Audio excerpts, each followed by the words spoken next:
Hey everybody, this is Rydo and we're back to another live stream of Yu-Gi-Oh! Master Duel and video game news. Today is Monday, February 26th.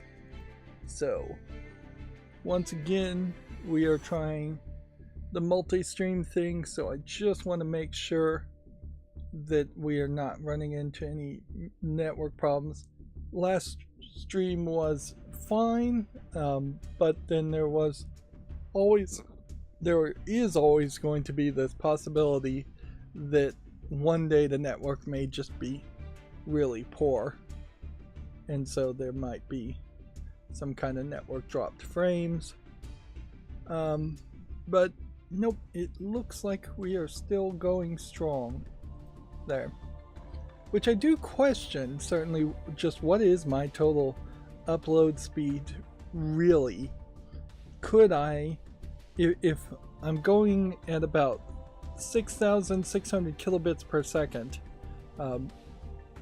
right now to both Twitch and YouTube, could I squeeze out another, what would be 6,006 megabits per second to Facebook Live or any other service, frankly? I would assume the next one to go to would be Facebook Live. I don't think I'll ever really have an audience on Facebook Live anyways. The other thought, I guess, would be Twitter video. Certainly. I would definitely have to research both of those just to see if videos are kept for any amount of time, because it really doesn't make any sense to me to just be a live streamer and put up videos that then disappear after 30 days, after 7 days, after 24 hours even. I imagine there are some websites like that.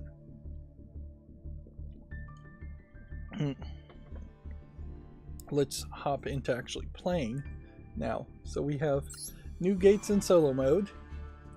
I'm surprised, I guess, that they're still making solo mode stuff, but it is, I guess, nice that they're staying committed to it.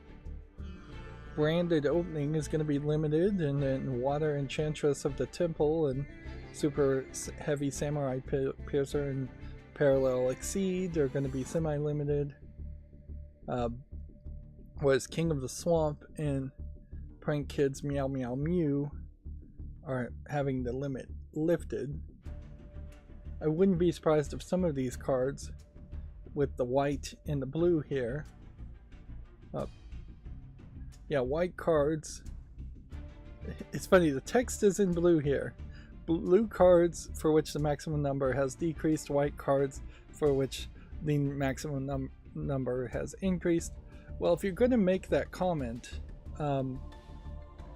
perhaps it would be better just to repeat the part here, or have this part be in white, or have just this part be in white.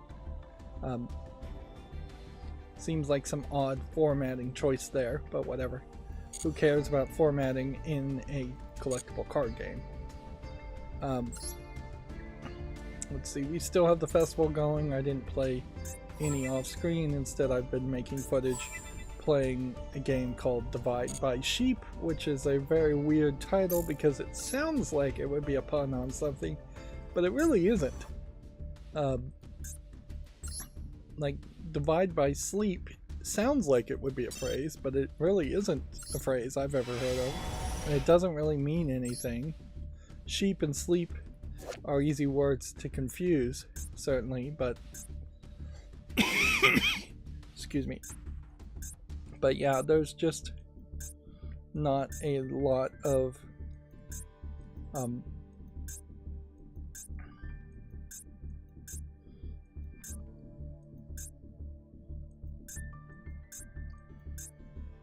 there's just not a lot of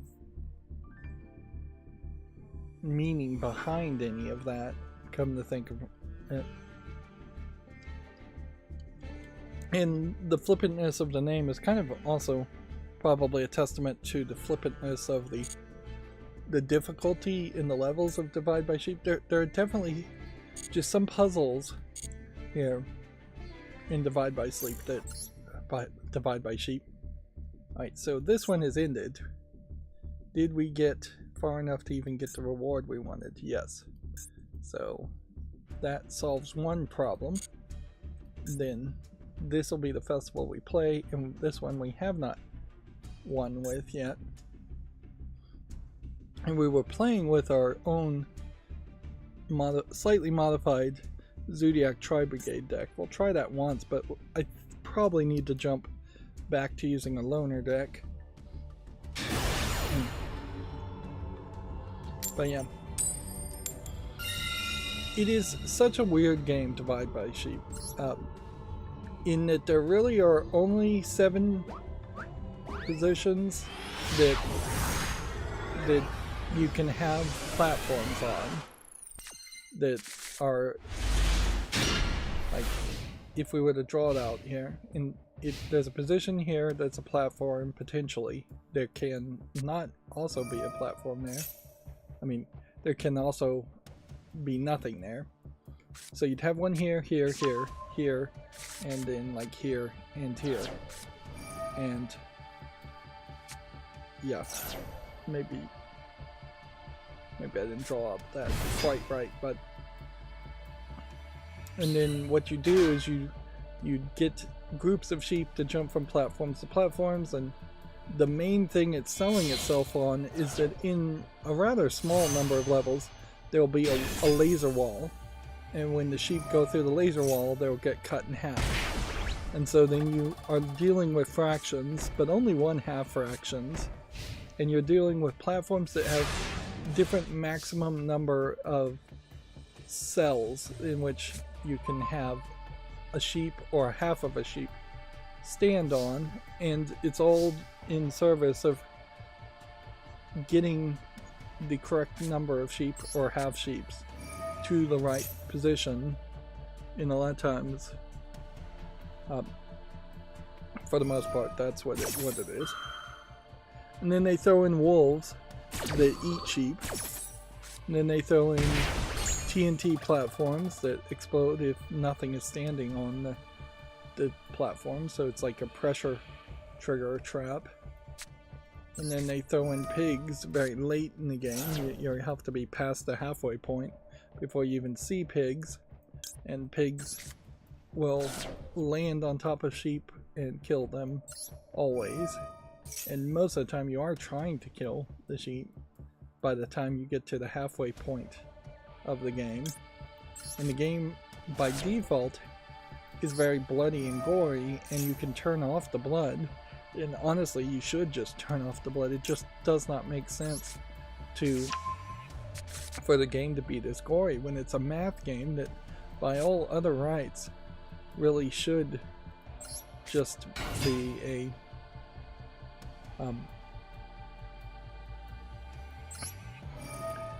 but by all other rights it should just be a kid-friendly math game like number crunchers from so many decades previously. And certainly that also, I think, highlights how the game industry has really failed to try to advertise itself and target itself to an educator's market, whether that's parents or schools. And in fairness, parents and schools have also just objectively rejected the idea of having educational games exist or embracing them. Teachers don't really want to buy or learn new software or do anything with technology for the most part. And parents are not really, parents are too busy, I would say, is probably the general explanation as to why they don't try and shove more educational software, if it even existed, into the faces of kids. Educational software has failed miserably. There have been some small attempts with like the Minecraft Educational Edition, and then the insanity of the Assassin's Creed Educational Edition, which there's just no way any school is going to approve the purchase of a game that has assassin in the name. Like, they really should have renamed it and just used the same art assets. It would have been perfectly fine, frankly, if they just called it Ubisoft Educational Edition or Ubisoft Presents Egypt, which that's what they did it originally around, was Egypt and the art assets they had done around all that. Well,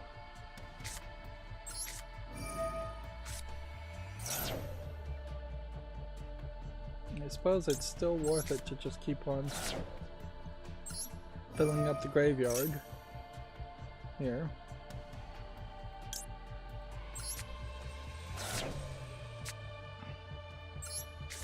Summon this. We'll see if this guy can stop this ability from happening. But yeah, there are, specifically in Divide by Sheep though, there are some major problems around it being a math game, even if it isn't really kid friendly when it really should be. Just in the fact that there are definitely points where you should be able to either personally write down a number on the screen, or it should be telling you numbers on the screen. Just when you subtract and lose one sheep, a number, a -1 should appear on the screen and pop up above that. The number of spaces on the platform, there should be some option to toggle the number of spaces on the platform to be shown just above the platform. It is spending way too much effort hiding the fact that it's a math puzzle game when it blatantly is obvious it's a math puzzle game. It's also not getting into anything really more than addition and subtraction, really.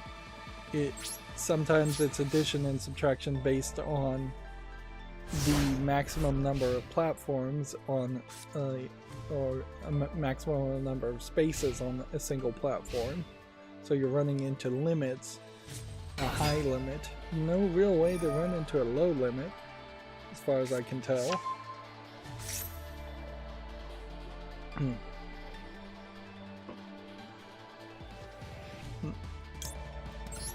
And fairly quickly in covering Divide by Sheep, which is all I've really been doing lately. Although I have also been...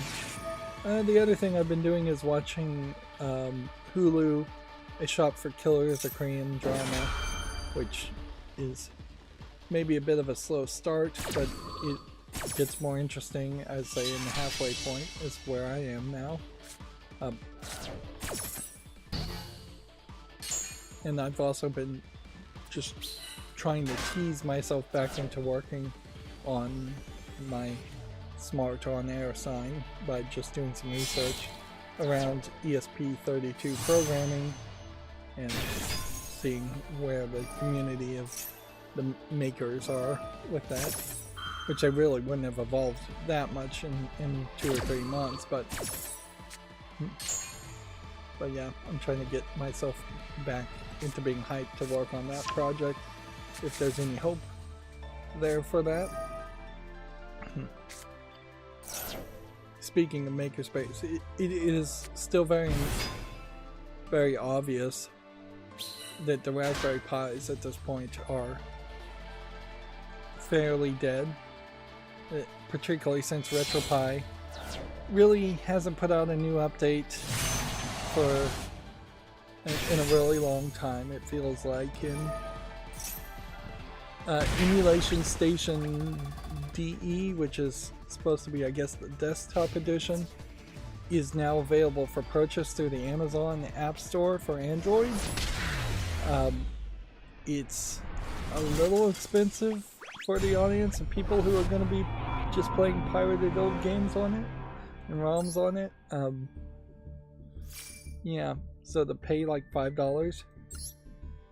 I reinstalled the Amazon App Store, which I haven't used that in years, just to see if maybe I had some like coins or something to to get it for free, but unfortunately not. I don't believe the coin system even existed when I last installed Amazon's App Store. I was using it when they had the actually free branding and promotions going on as far as free games.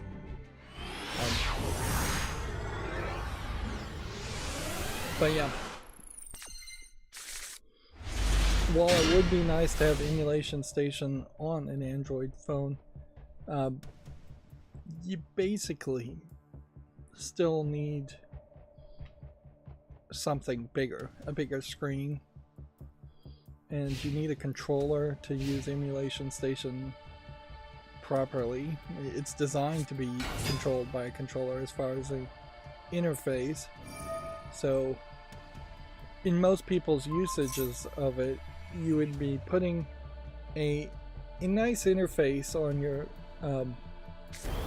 your phone to then run other kinds of emulators, and the number of emulators on Android are probably limited to fewer than what would be available on a PC x86 AMD 64 CPU. Yeah, I keep calling them x86, but they really are AMD 64 CPUs these days. They have been for years.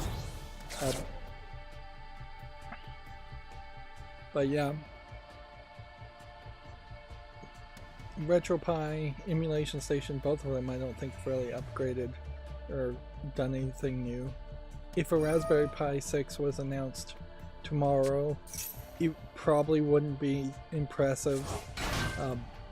If anything, they probably need to just make a Raspberry Pi that is cheaper instead of trying to make one that is more powerful. You could make something more powerful that's the same price, and that would be a better offering, but it still is probably not going to be anywhere close to the way more expensive Steam Deck, but the way more expensive Steam Deck with an OLED screen is almost certainly what you're really going to look for. Yeah, the only thing I could think you could do with the Raspberry Pi, particularly for emulation, and that's what was getting a lot of its fandom and its coverage from, would be to manage to put, I don't know, like an FPGA in it, or just a massive amount of CPU power in it, so that you can guarantee not only that all Nintendo 64 games, but also all PlayStation 1 and PlayStation 2 games are playable. And frankly, you probably would have to put so much power into it that you would approach the point where you could play Wii games and GameCube games and PlayStation 3 games. Yeah.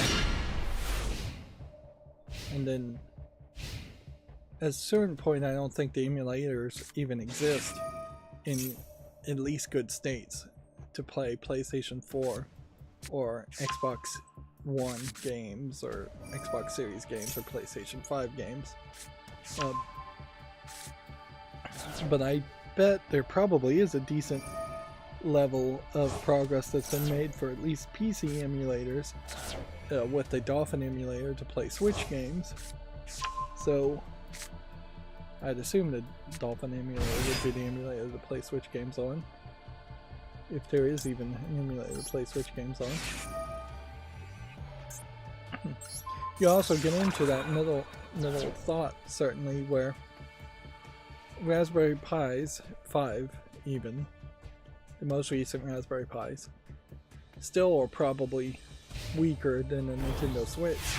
So we're entering the last year of the Nintendo Switch being really the relevant console, and Switches can be hacked. So you might be in a better position to take an old Switch, hack it, and then allow yourself to play not only Switch games, but then ROMs of, I imagine, pretty much anything else.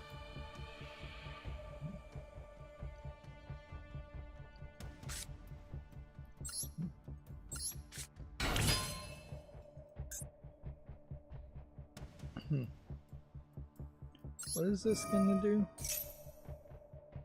This is gonna let me make an equip spell, I guess.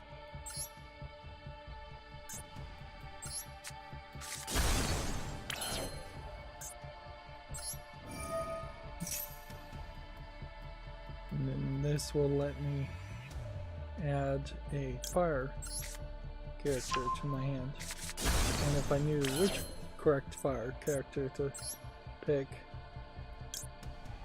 I would be in a better position.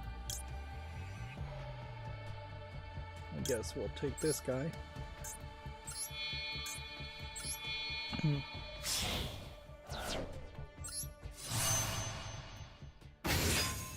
So yeah, the fact that you can get Emulation Station on an Android really, I think, would only be helpful is if you had a tablet you wanted to dedicate to that, and you had a wireless controller you wanted to dedicate to that. It still probably wouldn't be that good of an experience. Maybe you could dedicate a phone with a USB-C to HDMI out and plug it into a TV, and then you might be able to take advantage of spending only $5 to buy Emulation Station, set up an Android build of a bunch of ROMs, and then take an old phone and just hand it to a kid and say, plug this into your TV and then connect this Bluetooth controller, this PlayStation 5 controller, I assume is what you would use in that case. Or you could put a hub in it, a USB-C hub that had HDMI out, and you could plug in a controller to it if you wanted to do that. But that certainly would be more wired than you would like. Honestly though, if you're going to do that, you almost certainly are going to need a hub anyways, because you're going to want to probably plug in extra storage, and you're more likely to have like two 512 gigabyte SD cards than one 1 terabyte SD card if you want to put a lot of ROMs on it. And you're going to need to put in power, more importantly. So yeah, it is almost certainly the case that you would need a hub.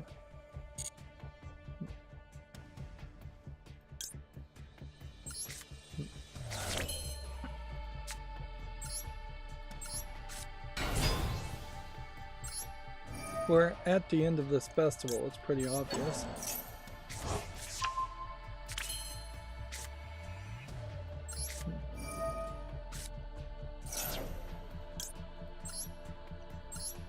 And thus, people are just giving up more.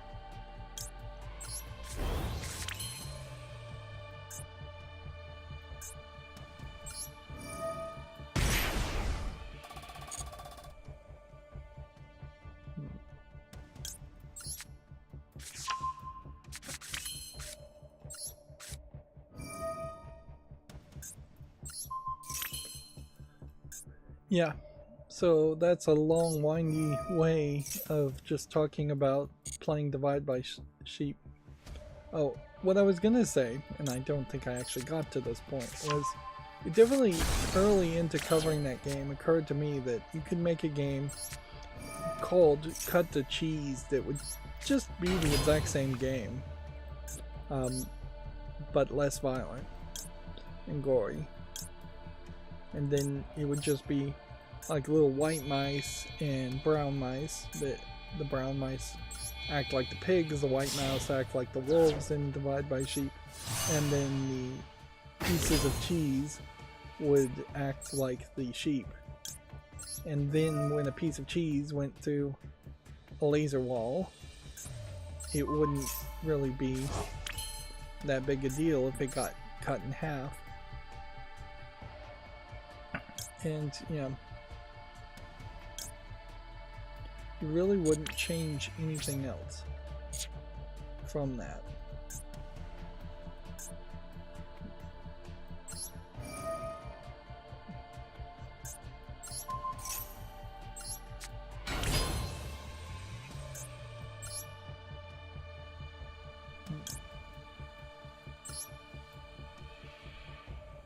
Yeah, let's just end the turn there.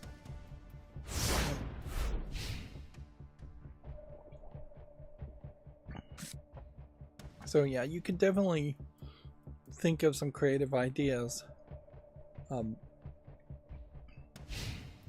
as far as just how you would make divide by sheep E for everyone instead of T for teen, which is really where I think it lands with the bloodiness and the goriness of cutting a sheep in half for no good reason. Speaking of ideas, I mentioned in previous streams after playing Cracking the Cryptic, which I'm still watching their YouTube channel more. It's really a great thing to get bored by, to fall asleep to.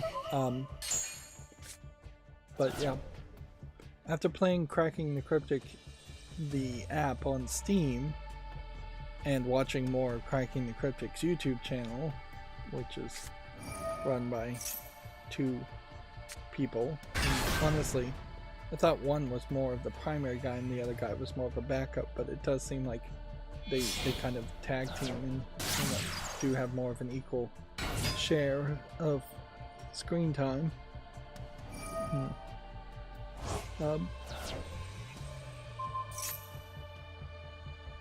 But yeah, I mentioned after doing that I thought a rogue-like game or roguelite game around Sudoku might make a lot of sense.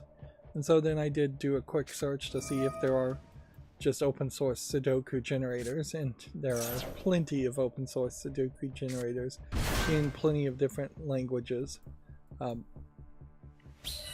So if I was gonna be crazy and try and make a video game that actually sell on Steam Direct that combined roguelike elements to solving Sudoku, the Sudoku part of the code could easily be implemented, or relatively easily be implemented. It honestly would be the art and trying to use the Godot engine, which is what I would try to do, to just make it colorful and just the amount of polish. Like a vertical slice prototype could probably be done in like 24 hours, 48 hours. If I was really good at programming, probably knowing myself, it would be months and months to polish it completely to even get to a vertical slice pitch idea. But what has occurred to me really is I need to just start making like a list of ideas of video games and things, like ideas of projects in general, and just make a little journal of it. Will anything come about from that journal? No, but at some point, if somebody needed ideas for video games, I could just pull out that list and say, here's ideas for projects, here's the ideas for video games. And it wouldn't just be video game projects. I should just have this list of things I'm not really going to ever accomplish on my own, or even begin to attempt on my own, but these still feel like good ideas enough that if somebody needed to make a pitch, in particular, I'm thinking, I might at some point have a niece or nephew that wants to program a video game or wants a school project that I could say, well, here's an idea, here's something you can do.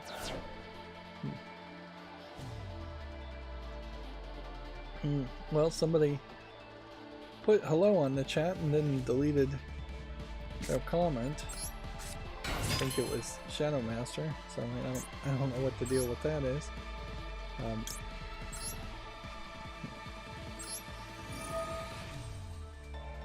I'm noticing that I must have minimized the second OBS. That is the weirdest part of this dual streaming, is that you just can't minimize the second OBS, otherwise the stream chat for Twitch just gets minimized too.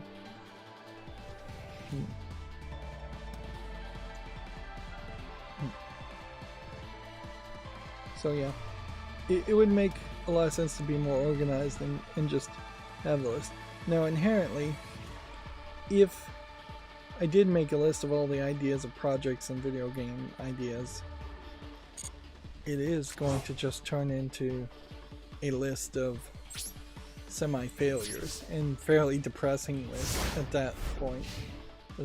But you know what, you're just gonna have to accept that. I imagine I would just have to accept that and say, hey, here's a bunch of ideas that I know I never am gonna do.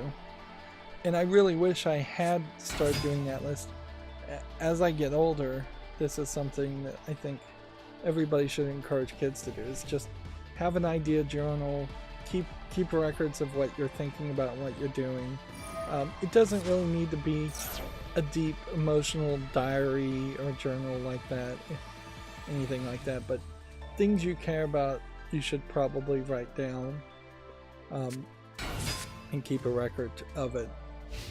Because I know there was a whole bunch of ideas I had when I was in junior high and elementary school around video games I wanted to make back then.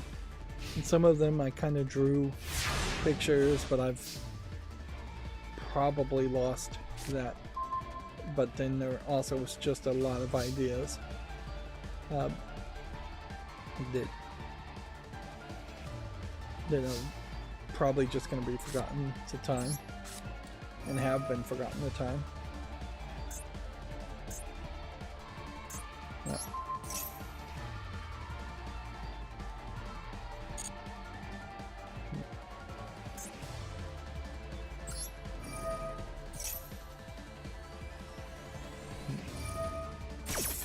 I don't know if I should really tell this story, but there was one game I had an idea of, and this is probably me just being a precocious little boy in the literal sense of the word precocious, in that I wanted, and I remember, like, this must have been like 6th grade. I was still in elementary school, and I was talking with other kids of my age, and so I wasn't the only precocious one there. And one of the ideas that we were talking about, or that I in part came up with, I'm not sure if, yeah, I think I came up with it, would have been based off of that kind of Pirates of Dark Water cartoon that must have been popular there. And I was proposing the idea of a video game where it was sword fighting as like a fighter with actual like clothing damage, to the point where in my thought that you would be stripping the damsel in distress. And honestly, this is Zorro. These are ideas that certainly non-precocious little boys would have had decades before. But yeah,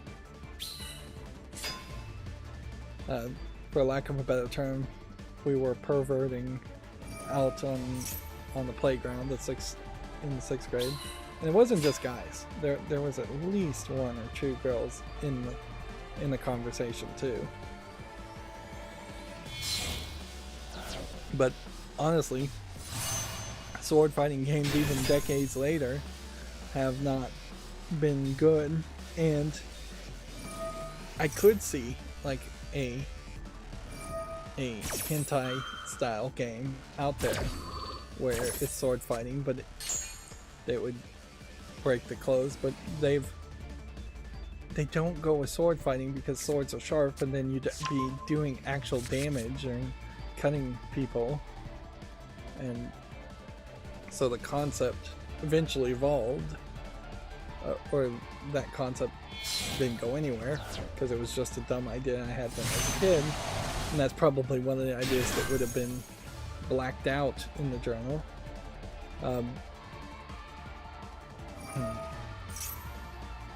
But yeah, there are definitely games like that. Similar games to that. Like the idea of, was that Gal Gun? You're doing a gun shooter and it does little love hearts of damage to anime girls, and they lose their clothes. And they're definitely Shinran Kagura games. So yeah, I guess there eventually was a Shinran Kagura game that has at least one character with a sword that does damage, that loses clothing. So it took decades for that concept to really be created. And certainly when I was talking about that game, it would have been absolutely awful had it actually been created. Now Shadow Master reposted hello, and then he says any use deck now. I have no idea what that means.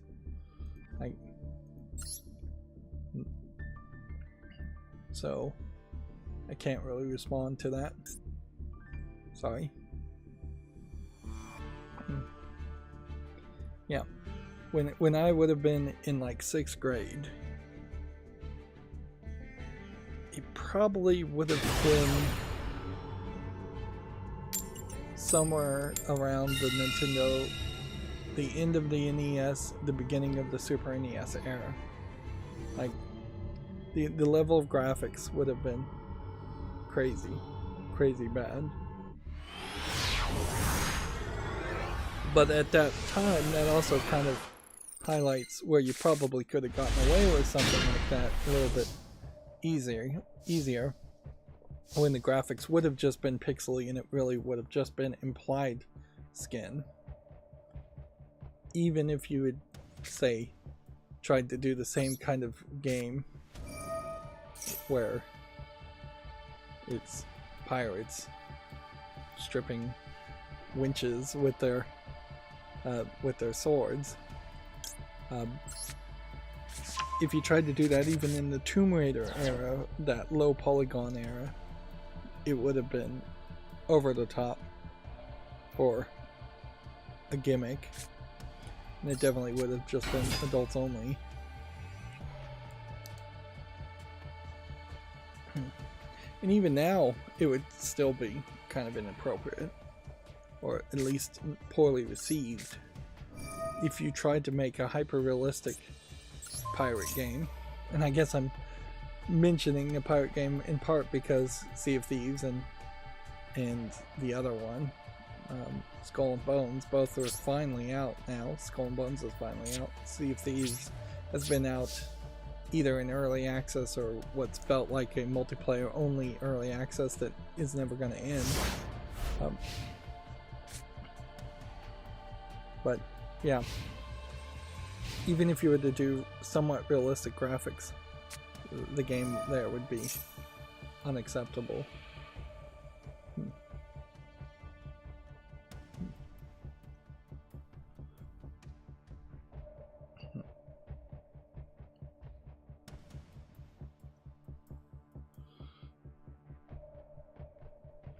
And I would imagine the reason why I was precocious in the true sense of the term and the other kids were precocious is because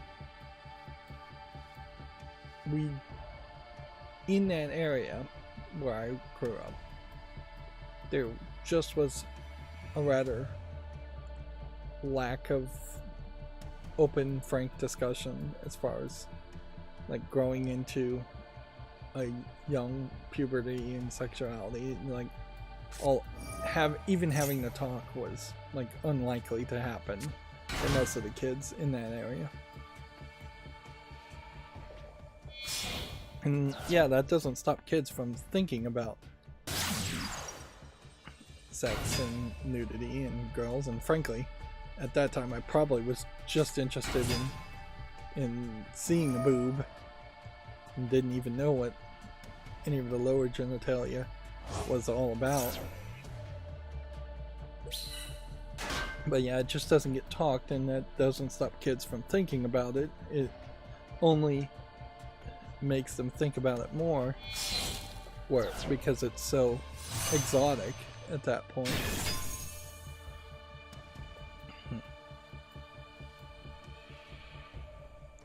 And yeah, I'll throw out there, I don't believe or have any memories of being mistreated, I'll say, by any adult. So I don't believe my precociousness in that conversation came from any inappropriate interaction from an adult or even an older child or anything like that. It came, I think, very naturally, as naturally as any of that's ever going to come.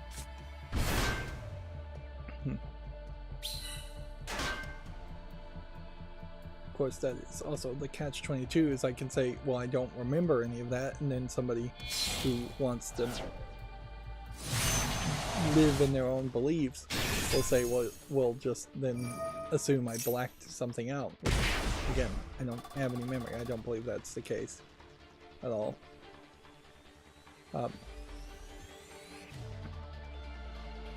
It definitely is the case for a lot of people. It's just not my story. And we're supposed to be talking about video games, and I'm barely on topic here. So let's go ahead through the video game news. We might as well get an early start. These last few streams have been really long, and I do believe it is just going to be the case that it is going to be very long going forward.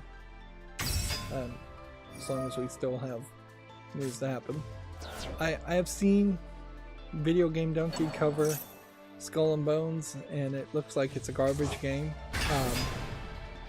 Looks like it's just really in terrible shape, and at a certain point there's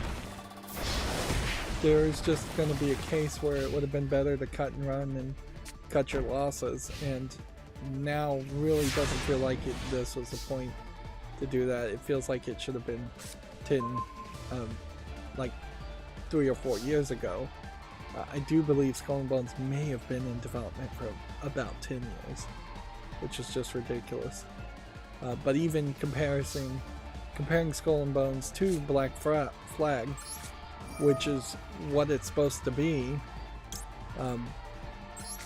it is failing miserably in those comparisons, and Black Flag is just being sold as the better product.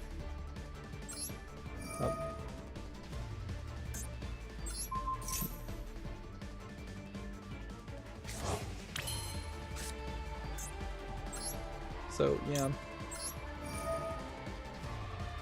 I feel like pirate games in particular run into problems as a concept anyways.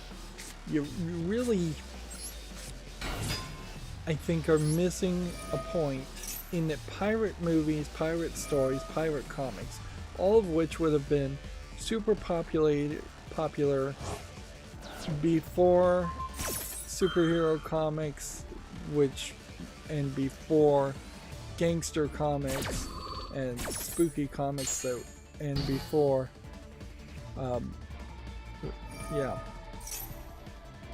before that would be pirates. So you're talking basically 3 generations back, and somewhere in the before gangster would also have been western. So it's really 4 generations back as far as what would have been really popular. Is maybe there's a little bit of overlap between westerns and pirate stories,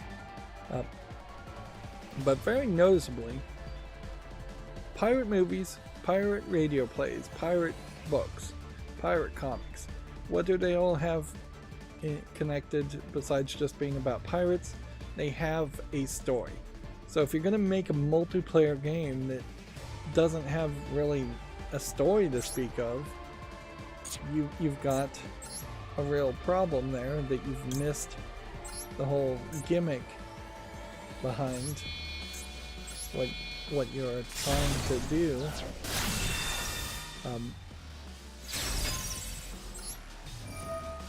The Pirates of the Caribbean movie series has been rather successful because it has a good TV series story behind it, whereas the Pirates of the Caribbean ride is only successful because it's just a nice slow ride at Disney World, Disneyland. Um, but even at that, with the resurgence of the Pirates of the Caribbean movies, there has not been any attempt to make any other pirate movies. And that's got to tell you something. And inherently, just like westerns, just like mob movies, there isn't room out there to bring back these old genres. Yeah. It's very likely we'll never have another major western. People will try here and there, but they'll never really have major successes or major resurgence around westerns. Even as we're probably going to see the death of Superman, not the death of Superman, the death of superhero stories in comics and movies in favor of something else. That something else is probably not going to be something we've seen before. You can always go sci-fi and futuristic, but then the sci-fi of, say, Star Trek II, The Wrath of Khan is nowhere close to the sci-fi of a much more recent sci-fi movie. Say, The Creator, which is a streaming movie I watched recently. Chinese streaming movie.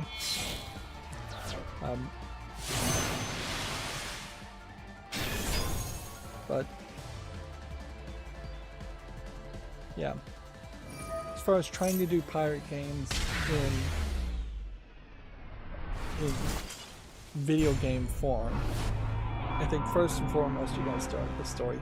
I think most games need to refocus on having story and not trying to just monopolize the player's time to an extreme amount, which, yeah, that just increasingly is not what people seem to want. It's not what people are buying.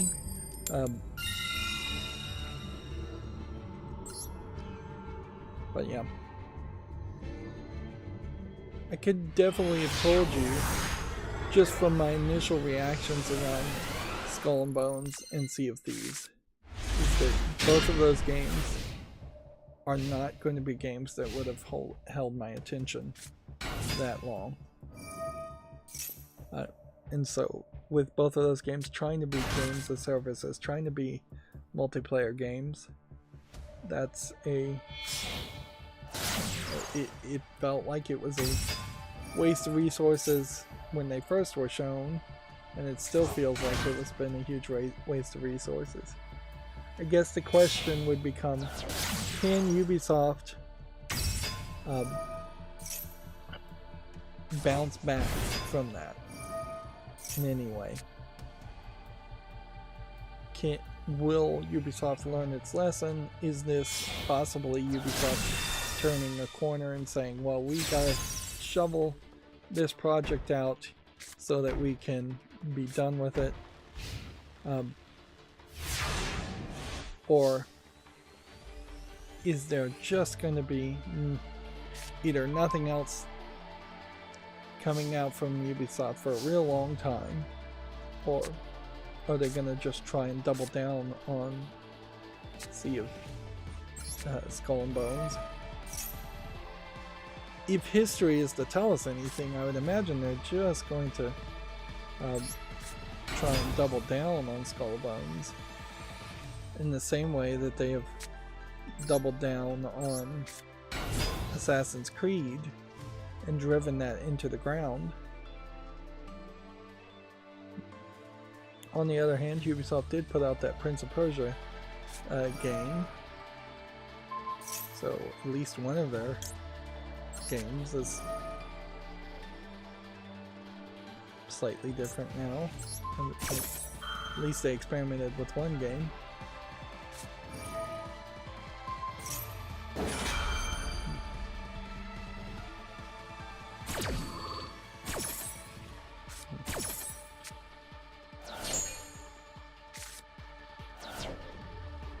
interesting.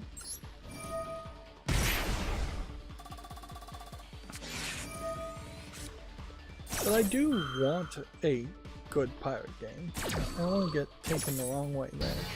I would like to see a successful pirate game. I just need to see some real story there. There needs to be a group of pirates, first of all, and I think even Pirates of the Caribbean perhaps missed that trick in particular. But yeah, there needs to be a crew, a group of pirates. Maybe they're on different crews. They'll all have interesting things. At a certain level, you could make a pirate game that is not too different from a good Saints Row game, in that you could have several interesting characters there. Each of them could have their own characters, their own personality, their own storyline and tale. You could think on the terms of DLC and expansion to add new members to a crew in a season 2, and each of those characters could then have their own backstory.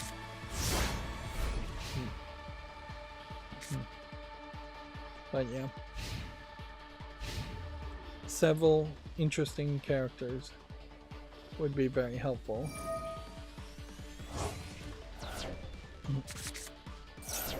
And maybe you would play as the nameless captain, who's then doing a Mass Effect type thing, which at a certain level Mass Effect isn't too far from a pirate game, where you are doing loyalty missions for your pirate crew. That would kind of make sense. And then you could certainly have just like several different types of characters. And in a funny way, a pirate game could be rather diverse too. Like you can have female pirates and nobody's going to complain about that. You can have African and Asian pirates and nobody's going to complain about that. It might be not 100% accurate if they're all on the same crew, but you could certainly make a storyline that worked that way. As for the actual gameplay, that is, I think, also a problem with pirate games, though, is that you want to have these like ship battle conflicts, and we just have not figured out how to program ship battle conflicts particularly well. So the default thought would be to turn it to a first-person shooter. Unfortunately, if you're going to set it as a pirate game in a realistic past, you're not going to have a automatic guns and laser weapons that can fire bullets over and over again. So either you write an interesting story about how this is in an alternate universe where piracy is still a big deal and you still dress like old-timey pirates, but you have futuristic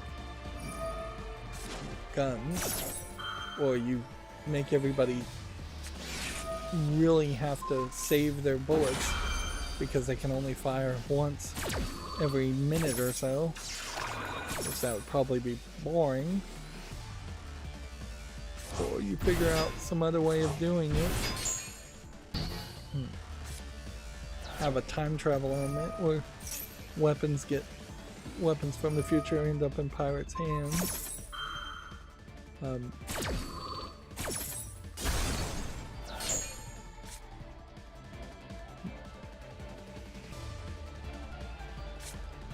I think most people want it to be somewhat realistic, but you can have a magical element too. You easily and probably should just have like a voodoo lady or a voodoo guy even that could magically enchant pistols so that they could shoot bullets over and over again. You could even have like a Cthulhu-esque element, but probably not Cthulhu, just go with your kraken and your giant animals. You could have a lot of fishing and whaling going on in a pirate game, and that might be somewhat offensive, but it'd give you something else to do.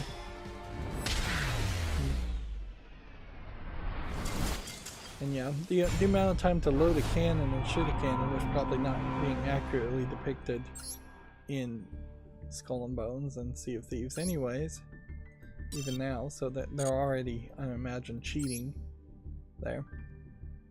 So I could continue to play here, and it'd just be a case of trying to get 3 more victories to get to this point. And this ends in 2 days, so when I stream next time, it'll probably be done. So then the real question, I guess, would just come down to, if I link summon 4 more times, I'll get a reward. If I synchro summon 8 more times, I'll get a reward. Otherwise, I've pretty much done everything. I should probably just play 1 more time, though. We haven't gotten all the daily quests done. And then it's probably not worth even checking the solo here to see what the new gate opens. Takes so long to even scroll down. Cursed Golden Land. Interesting. So I know this card was a heavily highlighted card, I think about 2 years ago when this game first came out. And it's taking that long to just catch up and make a solo story around that.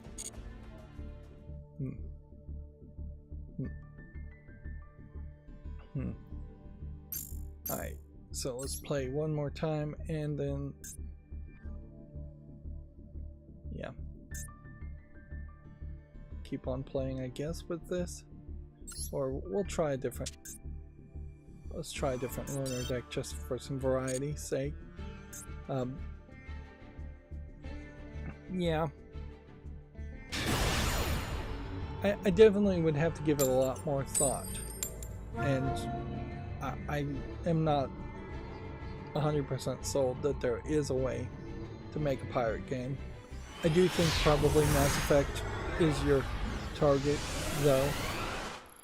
You're gonna have to figure out a way to shoot slingshots and blow darts and pistols, or magically enchanted pistols, to get into a lot of first-person shooting.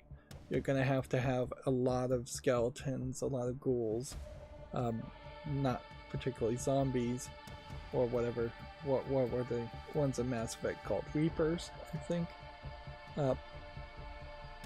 But yeah, go with like loyalty missions. So I'm thinking Mass Effect 2.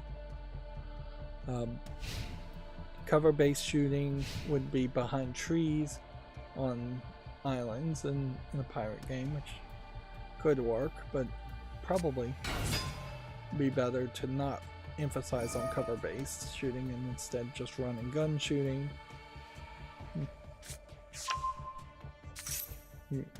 You probably engage with more animals. Just have like panthers, tigers, wolves, monkeys, all in the forests, potentially being threats themselves. Then you could also hunt on top of fishing, which would make a lot of sense there too.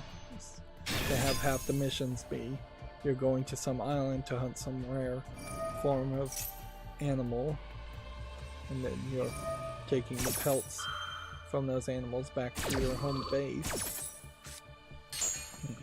Spice trades and trading should play a role, but I would imagine most trade missions should probably just end with you stealing the spices and elements from some other ship.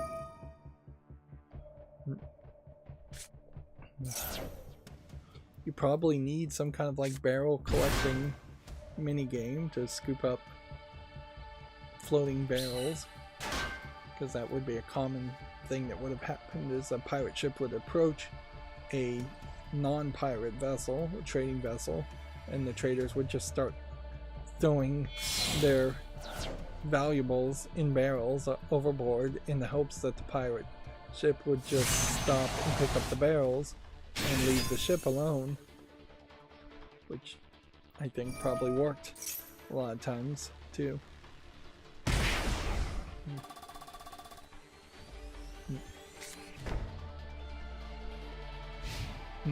You could go all around the world and have all kinds of different ships for what that is worth.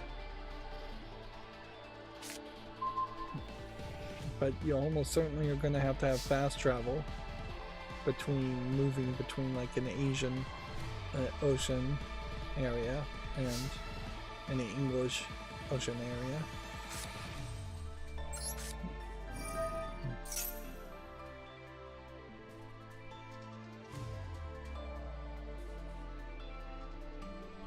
But yeah, to wrap up here, I still just really heavily question whether pirates are ever going to be popular as much as I think people at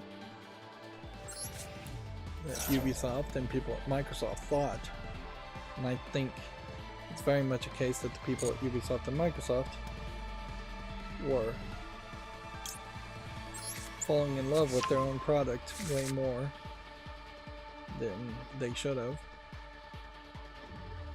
Anyways, to start with video game news, the Halo co-creator Marcus Leto, I guess that's Leto, has left EA Battlefield studio that he founded. Leto was leading one of several EA studios shepherding the Battlefield franchise.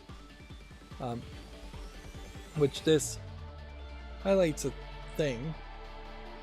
several things really, as far as just the inconsistency of where you might work. Do I control this?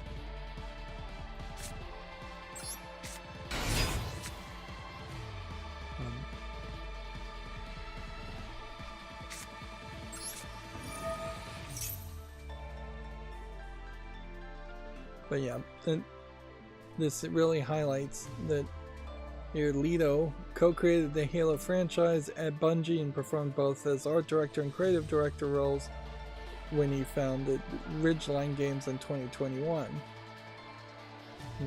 The studio was formed to work on new single-player iterations of the Battlefield series alongside other studios who were working on multiplayer and spin-offs.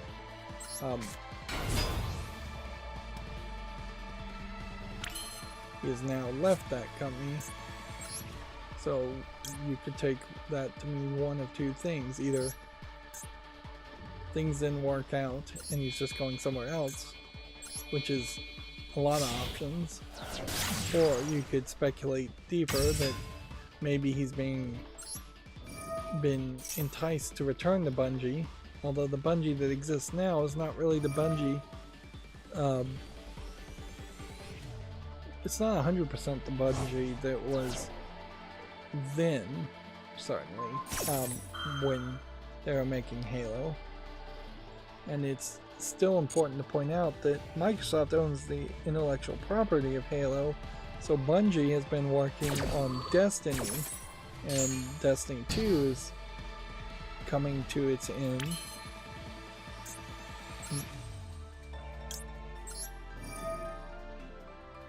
But yeah, it definitely feels like several different possibilities exist here. He could also just be retiring.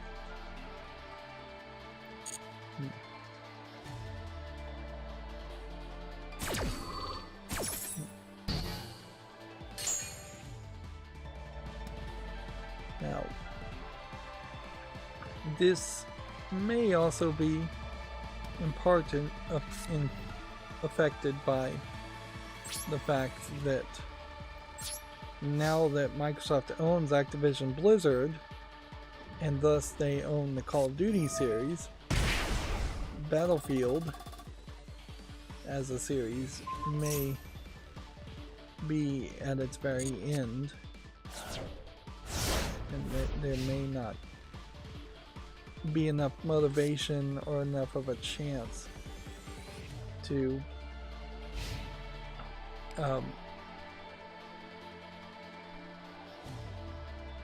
to make yet another Battlefield. It's also worth pointing out that, well, I'm not sure that this was the guy that made the controversial statements around doubling down around the Battlefield game that had the female soldier with a gun and an amputee as being advertised and shown in trailers. I think Battlefield really was the last bastion of realistic games that for World War II simulators that people wanted to play, and that's when Battlefield is not set in the future, like Battlefield 2042, which had a disappointing launch. But yeah, I think Battlefield maybe lost its audience.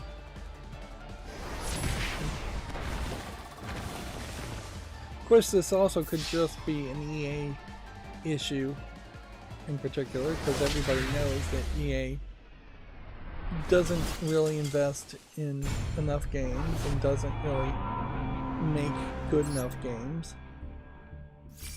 It is one of the worst companies, although at this point calling EA one of the worst companies is more a meme than the reality, because every game company has gotten terrible. And here's kind of an example of how game companies, I think, get terrible.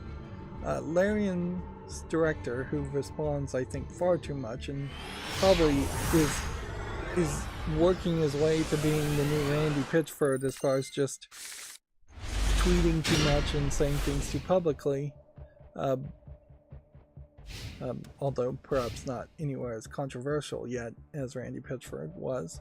And in fairness, Randy Pitchford has been quiet for many years now, and he's actually done a very good job of just keeping his wild statements private, or to himself. But yeah, we're seeing this increasing trend of game developers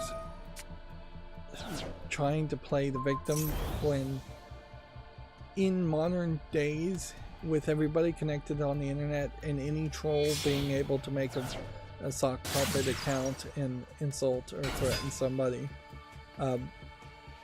you just have to kind of take those blows on the chin and realize that the internet's not really the real world. There's a big difference between somebody even mailing you a threat versus some random person on some website saying something that you could potentially take in as threatening.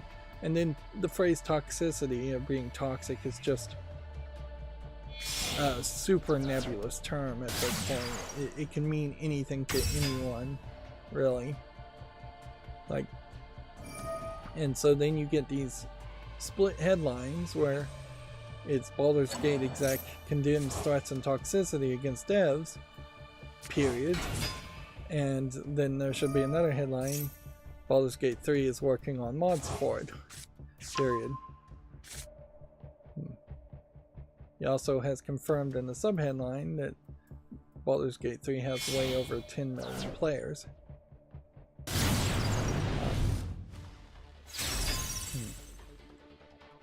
This was in a lengthy thread on Twitter/X. It's working on official cross-platform mod support for Baldur's Gate 3, which I think is really the thing you would want to focus on and talk about. And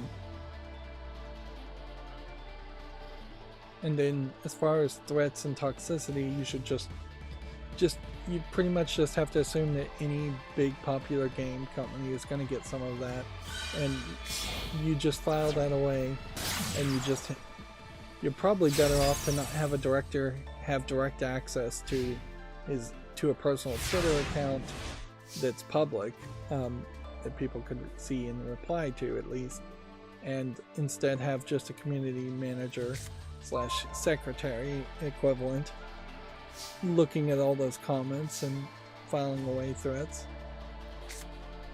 Yeah, if I was working any job where I felt I needed a secretary, I definitely would instruct that secretary. I won't just say her. Could be a him, too, or a they. But yeah, I would definitely instruct my secretary to not inform me about any threats. If threats are credible or feel credible, then I would tell the secretary to mail it and contact the police on my behalf, and just leave me out of it. Like, the whole point of having a secretary is that you are too busy to deal with things yourself. These threats and toxicity are perfect examples of things you should not be seeing or dealing with yourself. Maybe I would ask for just a general idea of how many threats or how toxic it is, but I definitely wouldn't be paying it much attention.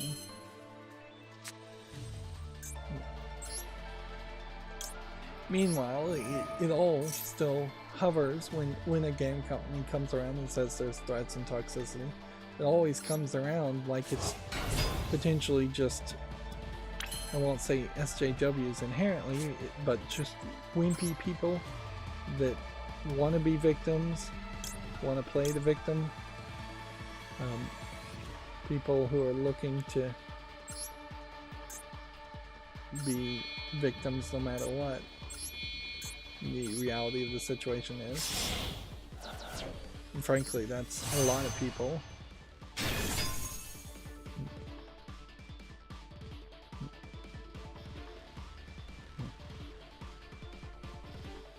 And I guess I'll just leave it at that without reading any further.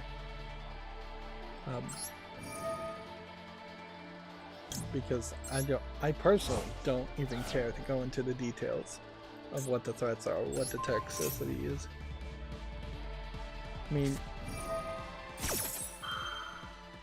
I get plenty of news of actual attacks and actual violence that happen, and none of that news ever is in the field of video games. Yeah. In fact, I don't think I can name a single instance of anybody in the mainstream video game development world actually being attacked physically. Like, yeah, I don't think I can think of a single instance.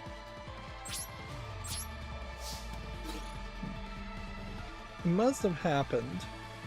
And certainly there's like stories of, like, just to mention Randy Pitchford, was an accusation that Randy Pitchford shoved some one of his employees, which that would be video game boss abusing video game employee, not really a fan assaulting anybody.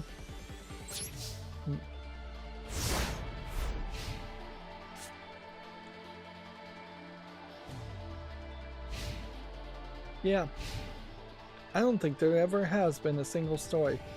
For as big as the video game industry is, I don't think there's been a single story where anybody has been arrested for stalking an actual game developer or threatening a game company or doing anything like that. So that whole nonsense they talk about video game causes violence, I mean, it's just not true, first of all, but I think it's proven at this point.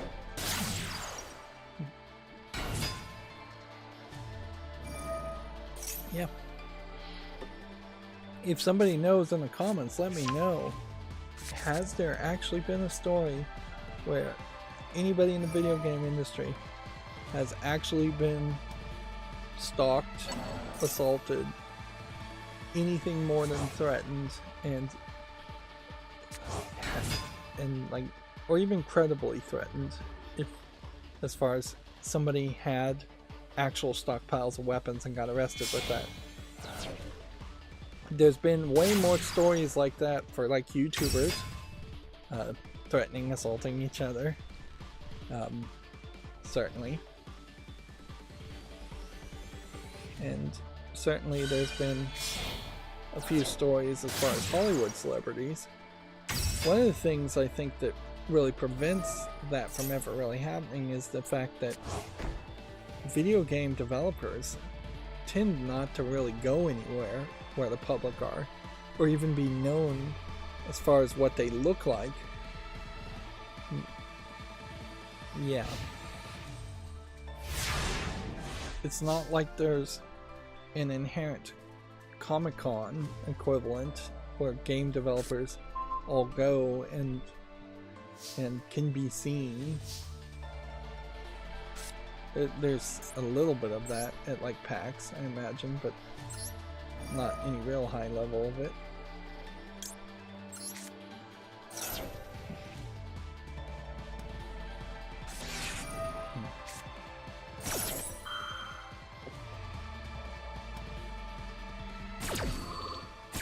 Moving on, I guess, Video Games Chronicles has an article here. Helldivers 2 has bucked the UK physical game trend as weekly sales rise for the second week.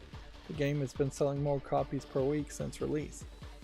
Interesting that it's physical too, like, although I could see people thinking that they might have a higher chance of actually getting into a server if they buy the physical game and don't have to download it. But I think mostly this probably just boils down to Helldivers 2 seemingly being really, really popular despite its many problems. I think they also said in a different story that they were cranking up the maximum to like 800,000 players in total to make the servers bigger. Let's see. The Final Fantasy music legend Nobu Uematsu doesn't think he'll ever compose a whole game again. He provided the main theme for Final Fantasy VII Rebirth. You know, composing an entire soundtrack yourself probably isn't really a goal that you should try to go for. It's probably too much work, and just from the consumer's standpoint, I wouldn't be surprised if it's not particularly great output. Like, we are very much in a different position than it used to be, where people would try to make albums and records and have multiple songs, and honestly I think CDs may have had even more like more time and more songs on them anyways, but particularly for video games, since you're working in that limitation of making video game music and not just trying to make both like really good hit songs and then a bunch of filler songs that you would have in an album, a CD, or a record. It does really feel like you should have 3 or 4 different composers with 3 or 4 different styles, and that there should be some like high action songs. Final Fantasy VII Rebirth is kind of an example. That's a trilogy of games. It would make a lot of sense to have at least 3 composers for those 3 different games, and maybe mix and match the music between the 3 different games. I would also argue that there's a lot of cheating that happened. If you have like the Beatles, well, there's potentially 2, 3, 4 different people writing songs, or at least contributing to writing songs in a band. If you're a solo album person, there is very possibly that you have a bunch of shadow writers working for it. there's a meme out there where some modern pop song allegedly had 12 people write it, and the lyrics for the song are just pathetically repetitive and simplistic, and then they compare it to like Queen, a Queen song that, or the lead singer of Queen wrote himself, I think. I'm probably naming the wrong band person.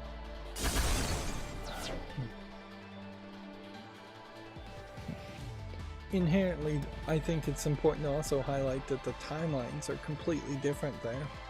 I imagine a musician is hired within a year or two of the release of a game, and they aren't given potentially 4 years or longer to make the entire soundtrack of a video game. I wouldn't be surprised if a lot of times the soundtrack composers are hired only like 6 months before the release of a game, and that's going to create a weird situation where either composers are going to have songs already in their head and already written that they're just going to try and cram into a video game, and then it's not going to feel as custom, or it's going to have them just rush to make music. Whereas I imagine a video game composer, like any composer, could take 3 or 4 years to make songs, and they could just be working on songs for their entire career and trying them over and over again until they find one that succeeds greatly and is fully polished. That's why you have musicians like Prince and Michael Jackson that, when they die, end up having large collections of songs that never get published, and then inherently when they do get published past their death, they aren't that good of songs because they didn't have the polish and the quality. I don't think I've ever, again, I don't know that much about music, but I don't think there's ever been a release of a song that, or an album after an artist died, that was considered good.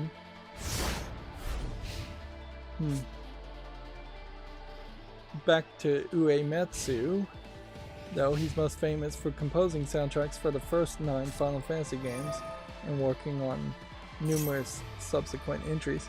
Well, the first 6 or so Final Fantasy games, though, would have been the 8-bit, fairly repetitive NES, Super NES games.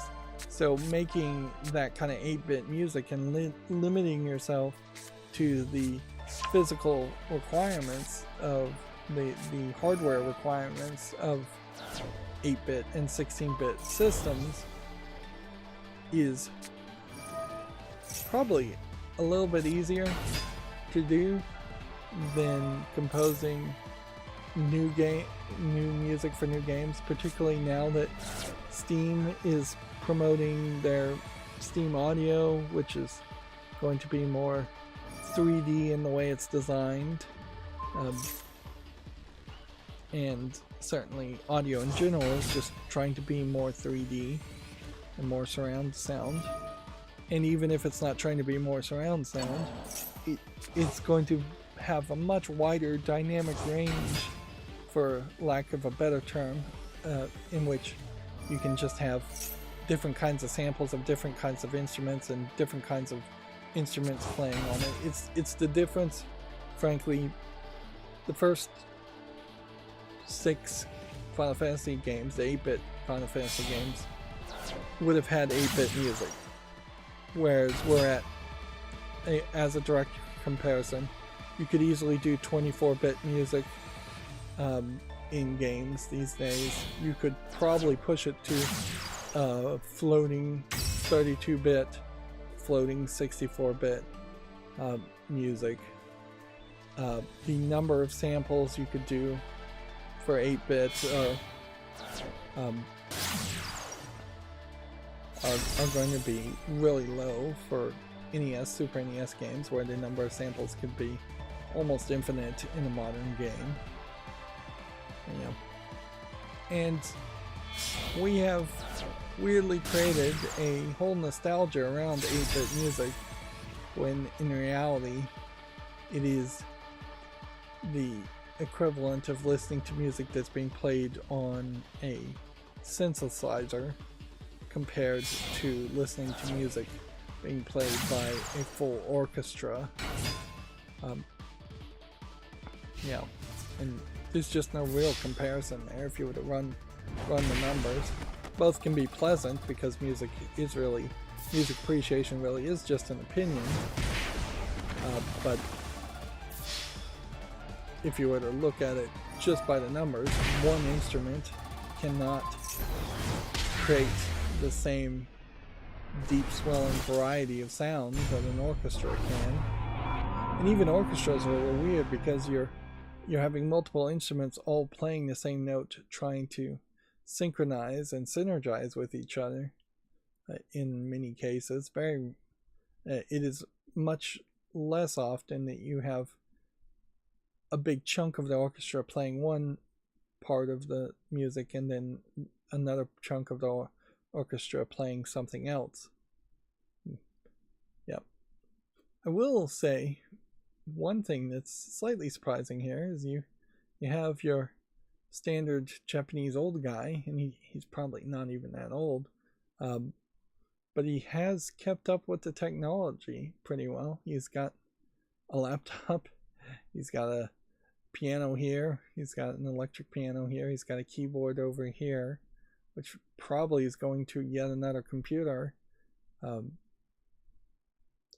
definitely could have been a case where he was writing everything down in a Japanese sheet music style, which those are weird, if I'm remembering them right. And he could have just been handing all of the technological effort to a secretary, and that would be slow, certainly, to compose music that way.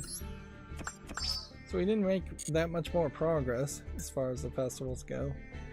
We need to link summon 2 more times. We need to synchro summon at least 1 more time. So I could play off screen here. I probably won't. I think I'm probably good enough where I am. And these battle passes still don't matter at all. We will easily reach level 100 before 55 days has passed. Alright. Let's see. Video Games Chronicles is doubling down on previous rumors that the Switch 2, quote-unquote, is targeting a March 2025, and it was delayed to avoid shortages. This is from Nikkei. What is Nikkei? Is that the Japanese stock market, or what? Apparently it's a Japanese news publication. Okay. Of course, the problem with those kinds of rumors, particularly when you're crossing over to a different language, is that it may very well be a case that Nikkei is reporting on the exact same rumors from the exact same sources that made the rumors originally, and just expanding and adding information that they're just kind of assuming. In the hacker space and tech space in particular, there was this news article that was just very poorly researched that said thousands, if not millions, of smart toothbrushes had been hacked and were being used in a DDoS. People fairly quickly started to research that and try and find the sources for it, and they found that actually the news source had just been translated from like Swedish to English inappropriately, and really the article was saying that theoretically thousands of smart toothbrushes could be hacked. And then since then, there's been one hacker who has said that he has found a smart toothbrush that could be hacked, yes, but it doesn't mean any really have been. The much higher danger would be that thousands of smart toothbrushes or any other smart device that would have been programmed in China and built in China would just come with rootkits. There is a massive amount of smart tablets and things that come from China that have rootkits on them. Android Auto devices that have rootkits on them. Now, are those rootkits there intentionally, or was it just one Chinese company stole the Android operating system image and copied it to another thing? Or are the rootkits literally just installed there because it's so hard to get root to install your own software that they did that? I haven't heard a lot of stories though of even Chinese products just inherently having spyware on them, or at least being caught with having spyware on them. And a rootkit and spyware are different. Rootkit just means they put something there so that they can access the root file system of the operating system, and frankly being able to do that is very helpful. Samsung phones inherently have some kind of rootkit on them so that you can transfer and back up your phone. Otherwise, the Samsung Backup, Samsung Sync app, I believe it's called, would not allow you to back up and transfer your phone. And Apple phones have inherently some kind of rootkit on them that allows you to transfer and back up your Apple phone to a new Apple phone. But yeah, I'm getting distracted here. I really would like to get some official confirmation from Nintendo as far as just what the next Nintendo console is going to look like and what it's going to be called. I'm a little bit more interested in what it looks like. I kind of don't care what it's called as far as the name. I have some speculation. There's rumor that it will be an 8-inch screen, which would mean the Joy-Cons wouldn't quite fit. I suspect there's a good chance that Joy-Cons will be just attached to the next screen and not detachable. There's a decent argument that it won't have an IR transmitter receiver. There's a decent argument that it won't have an NFC tag reader, although it probably is only a few pennies to add an NFC tag reader somewhere, but it was only used for amiibos and barely at that. And there's a decent chance that the cartridges will be different shape or size, but maybe not. Maybe they'll be the same.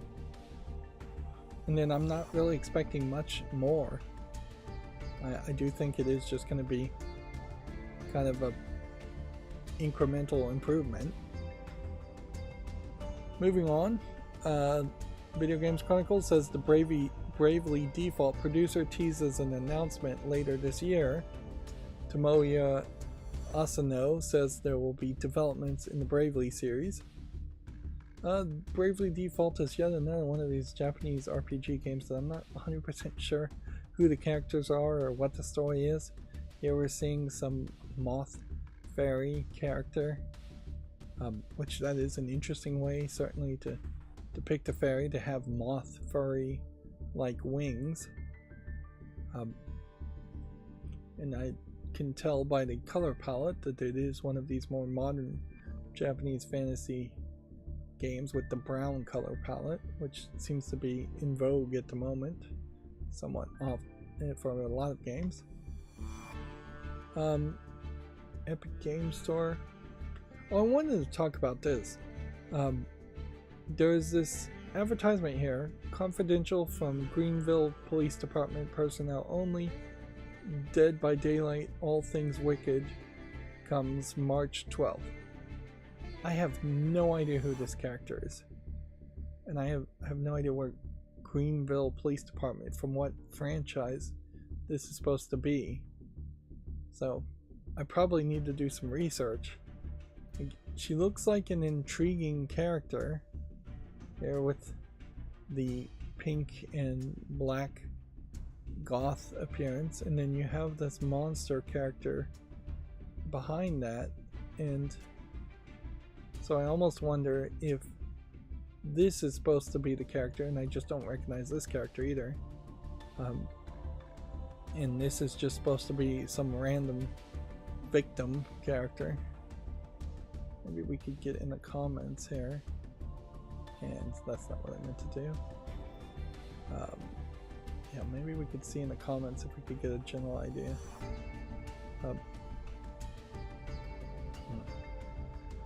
Somebody's suggesting DBD characters to Fortnite. Dead by Daylight.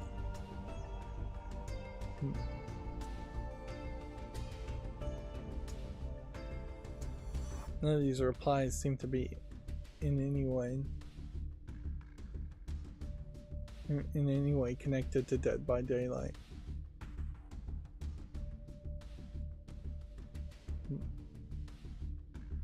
Show offensive content.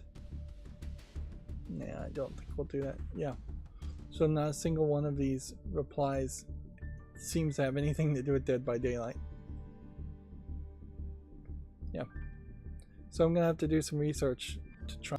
Dead by Daylight has managed to succeed by adding more and more characters, and so it wouldn't be a terrible mistake for them to just constantly add characters and make up characters when they don't have any other licensed characters that they can add.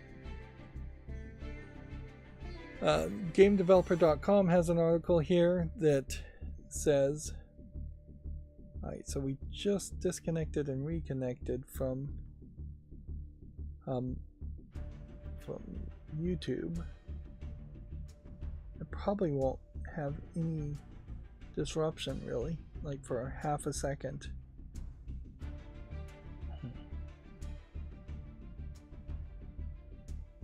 We're still not really dropping frames though. And I've seen disconnects and reconnects happen before on YouTube and not mentioned it. Anyways, back to the news. The Quarry developer Supermassive confirms it's planning layoffs. We're committed to focusing our efforts on the core strengths and upcoming titles.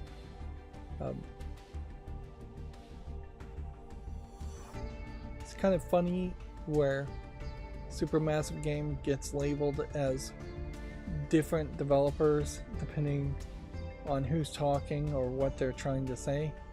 Like that, this is the Until Dawn, the Quarry, and the Dark Pictures anthology developer. They made them all. Now, what I'd like to say here is that when they made the Quarry in particular, they hired kind of celebrity faces and actors to do face scans on, and maybe they wasted some money there. But I don't have a way of making any kind of direct connection on that thought, so I can't really make that claim. We're just seeing everybody lay off everybody for anything. I can say in general there has been some financial waste that has been done in the world of making games, AAA games in particular, where they have brought in celebrities or they have brought in just too much content overall, and spent, usually it's not too much content to play, but it's too much polish on content. We really are just gonna have to hit the brakes on making games better looking or longer or more expensive in any way. But yeah, I guess we are in a weird position right now where layoffs are being announced or said they're going to happen, but because we are probably too close to the end of the first quarter, they're just going to wait until the second quarter to start actually announcing layoffs. it does come in stops and starts, really, where you're going to try and lay off people in the first month of the first quarter, or somewhere around the first half of the second month, so January and February. But then if you're still employed by the time you get to February 26th or March, you're probably safe until April. Then there'll just be the first month of the second quarter, which would be April 1st, and yeah, half of the next month. Yeah, and there'll probably be fewer layoffs in the second quarter, and even fewer in the third quarter. And then by the time you're at the fourth quarter, nobody really announces layoffs at so much, as far as they're back to hiring to potentially get temporary workers before the end of the year to lay them off again in the next year. Video Games Chronicle has an article here. Square Enix has revealed that Foam Stars Season 2 is ready to kick off on March 9th. So the seasons definitely don't seem like they're going to be particularly long. Foam Stars, I believe, is still only on PlayStation.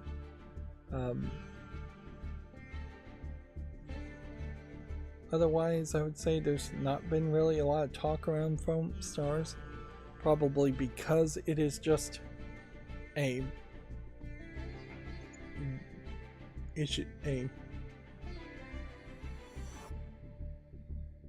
is just a exclusive, and there's just really not anything that special around it. It certainly isn't a story that Foam Stars is better than Splatoon, or in some way does something so different from Splatoon that people who are still playing Splatoon are willing to jump over to Foam Stars. Video Games Chronicle has the same story. Until Dawn Studio Supermassive is reportedly laying off 90 employees, so we have an actual number here. Yeah.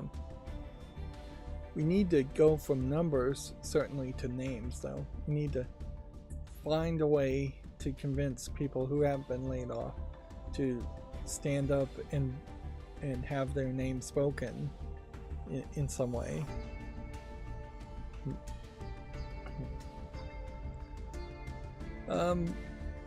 Idolmaster must still be popular because a new Idolmaster game for iOS and Android is going to be announced on March 5th. Here you have an anime girl that, I guess this is the teaser image. Idolmaster in general is the, I believe, dancing music rhythm game usually, and this doesn't look anything like this, but this may just be the beginning of it.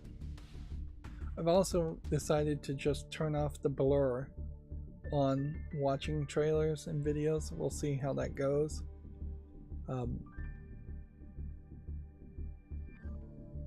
Yeah, because it really does feel like it is just a case where even blurred, the videos that get claimed are getting claimed, and everything else is just getting blurred for no reason. So there probably was some audio around that, but yeah, that is definitely just a tease. But it does visually show that there is some plans here to have pretty interesting backgrounds while still sticking with the cartoony Idolmaster visual style. They're saying it's going to be likely titled the Idolmaster Gokuin. It is also certainly just going to be a mobile game, which I guess that's probably where they've had their success, is to make Idolmaster mobile games. It's probably not a series that really needs to be on consoles or PC, and maybe doesn't really benefit that much. And I think the gameplay rhythm concept is simplistic enough for mobile. Reggie Fils-Aimé, the former president of Nintendo of America, which is to say, former COO also. But that is also to say not much, because that's not much of a president, because Nintendo of America really is just a puppet company of Nintendo Japan. He also wrote a book, author of the game. He has otherwise been fairly silent.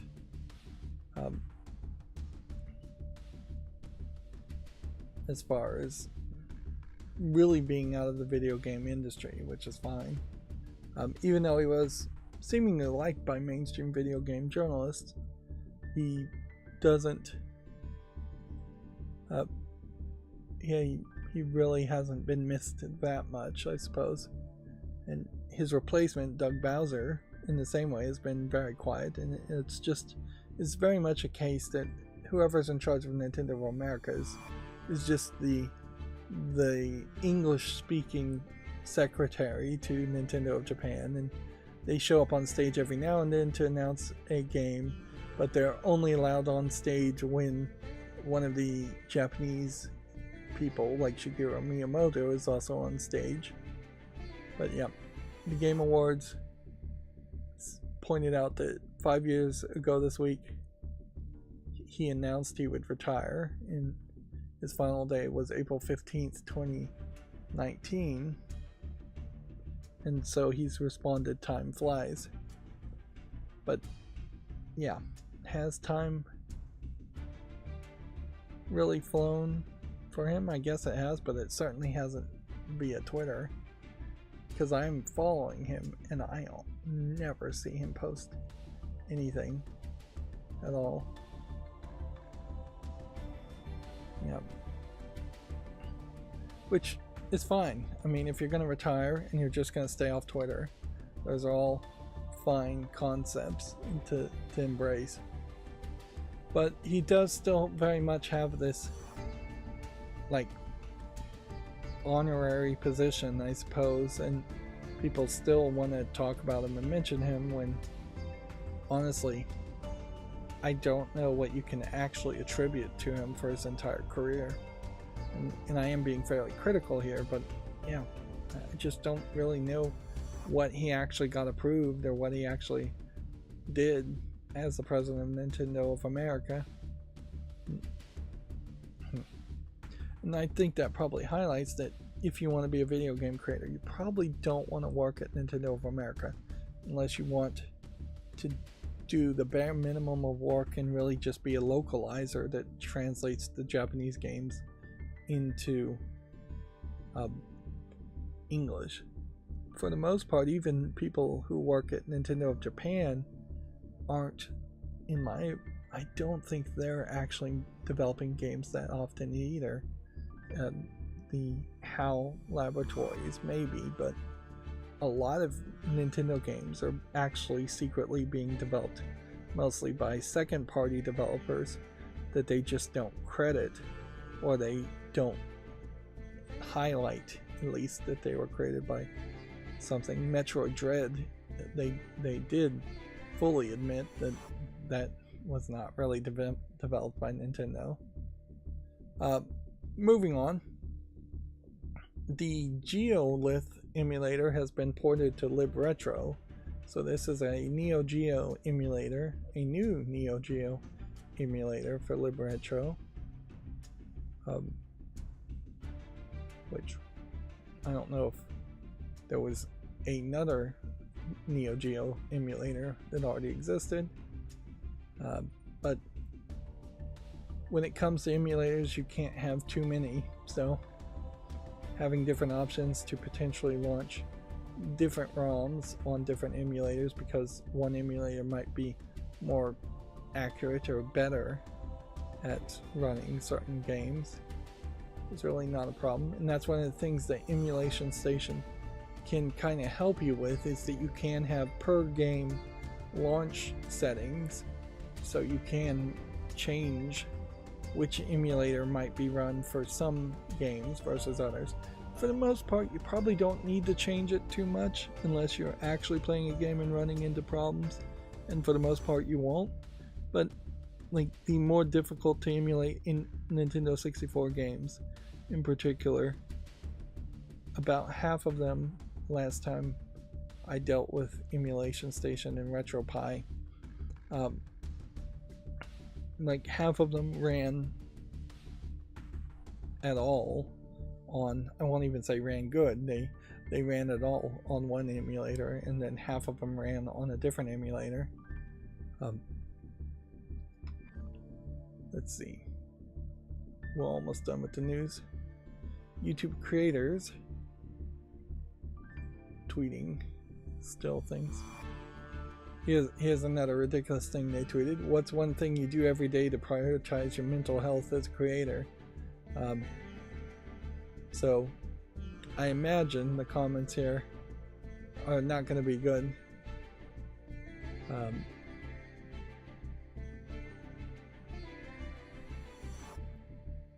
Yeah, oh snap, I knew I forgot something from Jerry Rig Everything.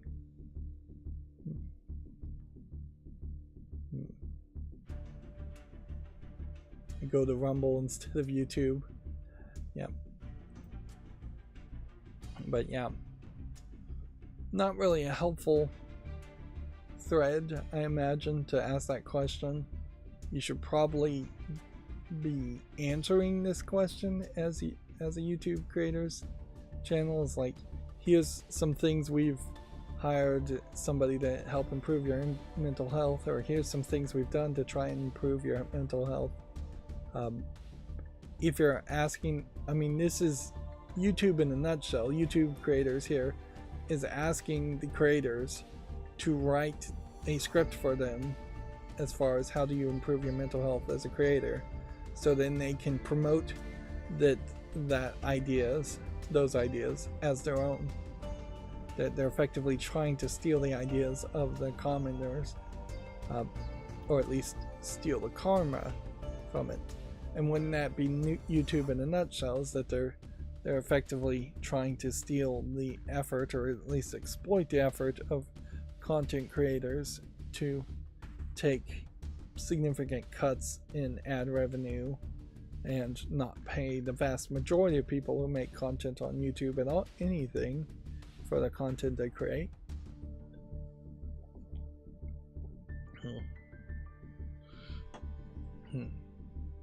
And maybe it's not illegal, but it's downright immoral. Certainly they have millions of people trying to become successful enough to get just pennies on ad revenue. Meanwhile, the vast majority of people will never get into the YouTube content, YouTube partner program, and will never see a dime for their effort. Meanwhile, if you were to try to do the same thing, if you were Walmart and said work for a day, work for even an hour, and if you're really good at it, we'll pay you, that would be illegal by any other metric.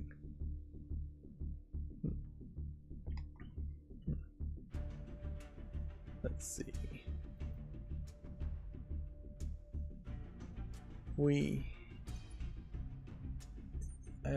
I was linked to this article from this website. I don't know what it is. I've never heard of The Gamer, but whatever. Apparently Devolver Digital is bringing back manuals, and they're all into it. I miss the physicality of owning games. Having manuals in video games, it should not come back. It's just ridiculous. Waste of paper, waste of resources, makes it more expensive. Should there be instructions in video games? Yes, but why in the world would they be paper, non-interactive instructions? For every game that took away a manual, they should have made a tutorial in their game. And unfortunately, far too many games didn't do that, and now there are a lot of games that you're just expected to understand how to play games, whereas you could not have that same expectation in previous generations of games. And I definitely have heard stories where if you put a controller in the hands of somebody who has never played a game, never held a controller before, there is a lot of just subconscious language as far as how you control a controller, how you hold a controller, what button does what, that is just not explained. In modern games, certainly just assume you've already seen tutorials that A means jump and B means crouch and right trigger means fire a gun, where you have to either figure out how to navigate a menu and know that A means confirm and B means cancel or back, to even get to the key mapping settings to figure out if what buttons will do what. But physical printouts is not the answer at all. I could see perhaps print on demand services for manuals. If you absolutely wanted a manual, you could order one and have it mailed to you. That would be very wasteful, certainly, but it would be way less wasteful than having included manuals. But there is, I imagine, something to be said about the artistry of the extra art being created for manuals and somebody writing the manuals. Jobs were almost certainly lost in the case of manuals going away.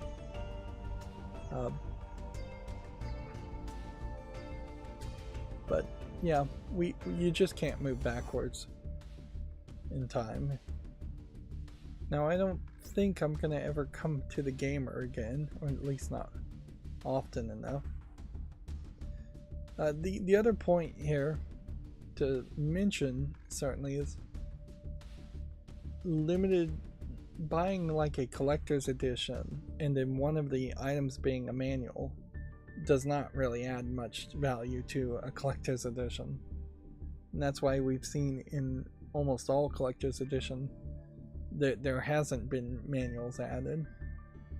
I would much prefer an art book if you're going to highlight the art, and I wouldn't be opposed to, in the art book, there being a general story and some like synopsis of what the game is for writing, if you want to keep a writer employed. But yeah, I don't think anybody really cares about knowing what specific buttons do what in a physical print form. That should just be in the tutorial of the game, or in the at least menu and key mapping settings.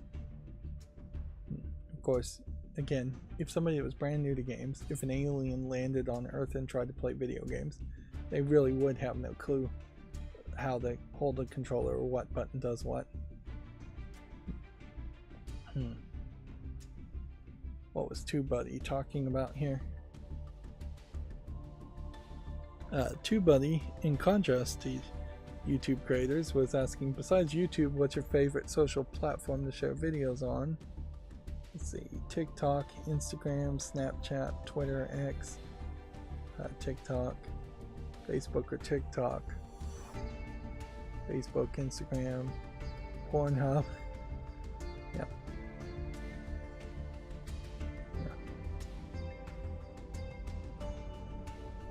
But yeah, TikTok seems to be the big one there. And then, as far as people that use TubeBuddy. Although in fairness, I also should point out that while I still follow TubeBuddy on YouTube, on Twitter, I kind of don't use them anymore. None of their features in the free set are actually helpful to me, and none of their paid features that they promote are interesting enough to make me actually pay for the paid version of TubeBuddy. My own manual programming of macros are by far way more helpful than anything TubeBuddy has, and as far as just automating the experience of scheduling and releasing videos. A lot of that has to do with the fact that YouTube Studio has just improved quite a bit compared to several years ago when TubeBuddy was just the must-need plugin, or at least one of the plugins you could use to make it feasible to actually schedule videos, lots of videos on YouTube, and get all the information labeled correctly. Oh, speaking of labeling information correctly, I didn't do anything to the programming as far as the YouTube clips today, and so it's probably going to break again. It didn't work last time either. I'm still trying, although I didn't try today. Here you have YouTube Gaming trying to be relevant. What's your current rank in the finals? And then here you have a pathetic attempt at engagement. What are the last 4? That's asking quite a lot. Games that you completed. For some gamers, 4 games might be over a year's worth of games that you've completed. And again, you can see only 61 comments and only 9 retweets, even though this has been shown and seen by 44,000 people. And then here you have yet another YouTuber that I've never even heard of, Z-Cider.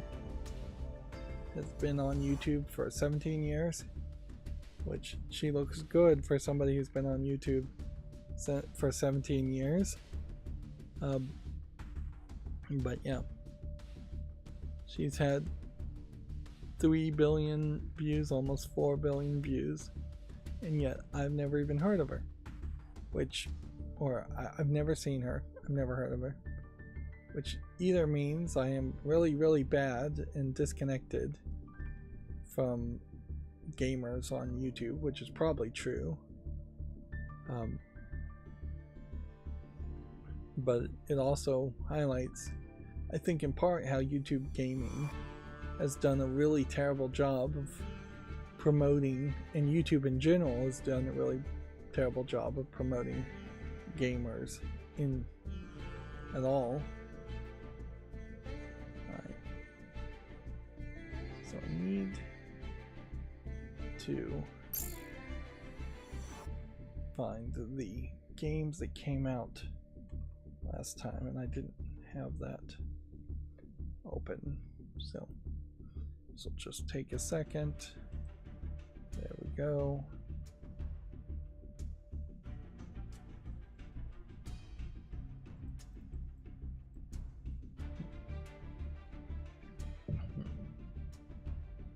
So here are the games that I've opted to make YouTube shorts on from Friday's stream.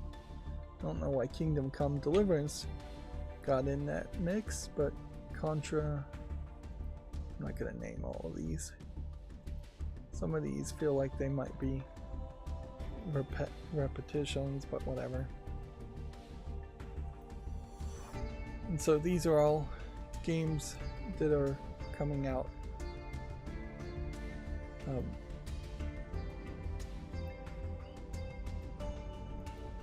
Of the 2 games, Sea of Thieves 2023 edition is the right game to play.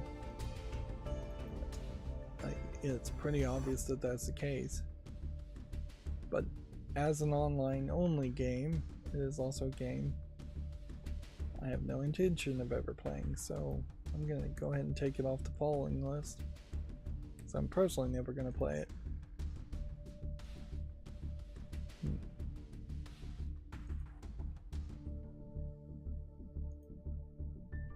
then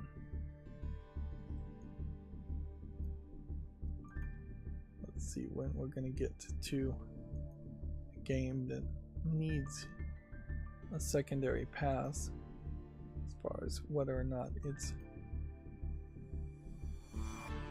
something. Yeah, if I was going to try to make a rogue Sudoku, it did occur to me I probably should. I have had like direct communication with Gray Alien Games. I could probably just pitch the idea or give the idea to them and they might be able to make it, although they may not, because Gray Alien Games really has only made games using the solitaire game engine that they're using to make solitaire games. Let's see. I'll give this game a chance.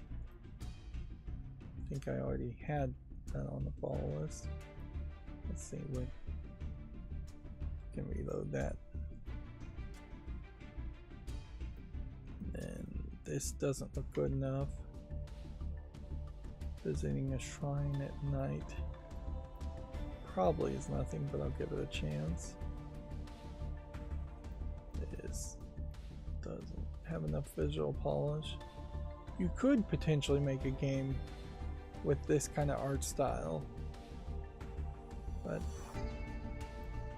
I think what you would want to do, if you're going to have the characters are basically one solid character color, is you would need to have the colors stand out from the background quite a bit, so you couldn't have purple on purple, and you probably would want almost a completely different art style, and so it might come off a little asset flippy, where you would have just 3D realistic graphics of the background and then solid color images in the foreground.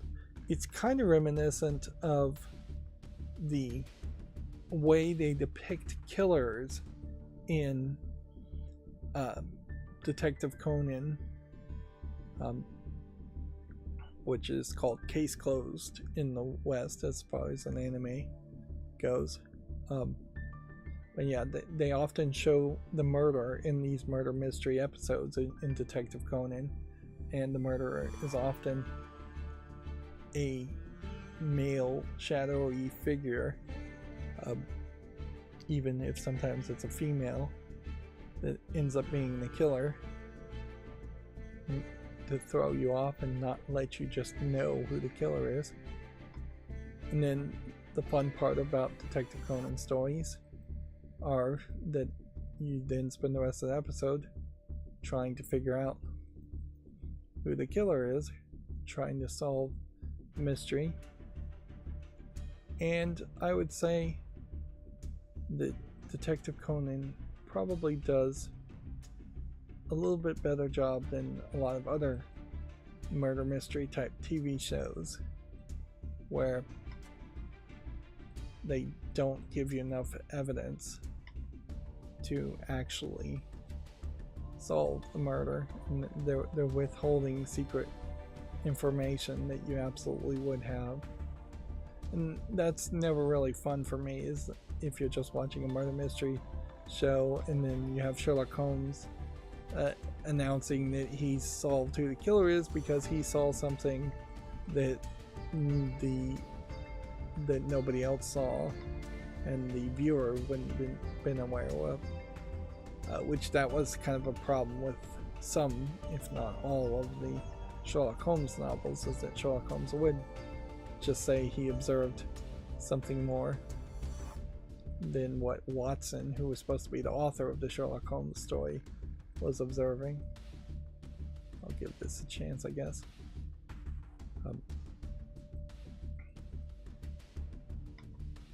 Well, ideally, a murder mystery in book or TV form should show you the same things that the detective can see. Particularly in TV, that creates a weird situation where TV videographers, directors are going to try really hard to make sure the objects of importance are well lit and shown well. This is a weird art style, just sunken in eyes.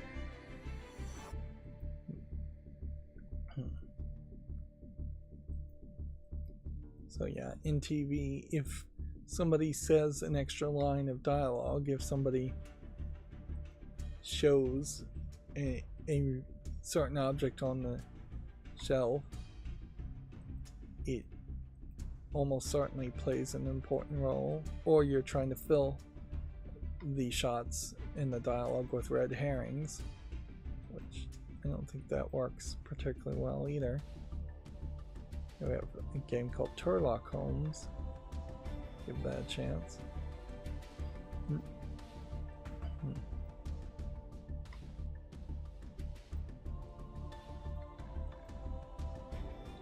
VR might be, well, video games in general might be the perfect format for more murder mystery type experiences,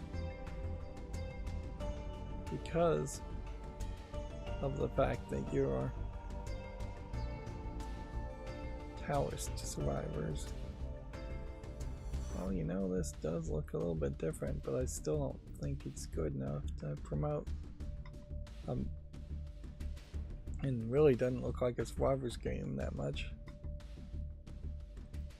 Yeah, in a video game format, in VR, where you are, as the player, controlling what the camera looks at, you could have a room full of clues and then just have the player completely walk by those clues and not see them if he's not being observant, whereas more observant players would then see those clues and be able to use them to form a deduction. And frankly, you can make a pretty decent walking simulator around that concept, where you're just walking around probably asset flipped environments with objects, and then you're asked who was the killer at the end as the one big reveal. Here we have what looks like yet another Japanese only visual novel, which it's interesting to see that continue to happen. The only real concern would be that, are we potentially running into cases where fewer and fewer Japanese visual novels are bothering to be translated to English? And I don't think that's really the case, because even if you're not really targeting a Western audience, it's very easy to translate a Japanese visual novel to English if you were going to spend that extra money just so you can sell it in Korea and China, where Koreans, Chinese people won't speak Japanese or read Japanese, but they would probably have a decent chance of reading English.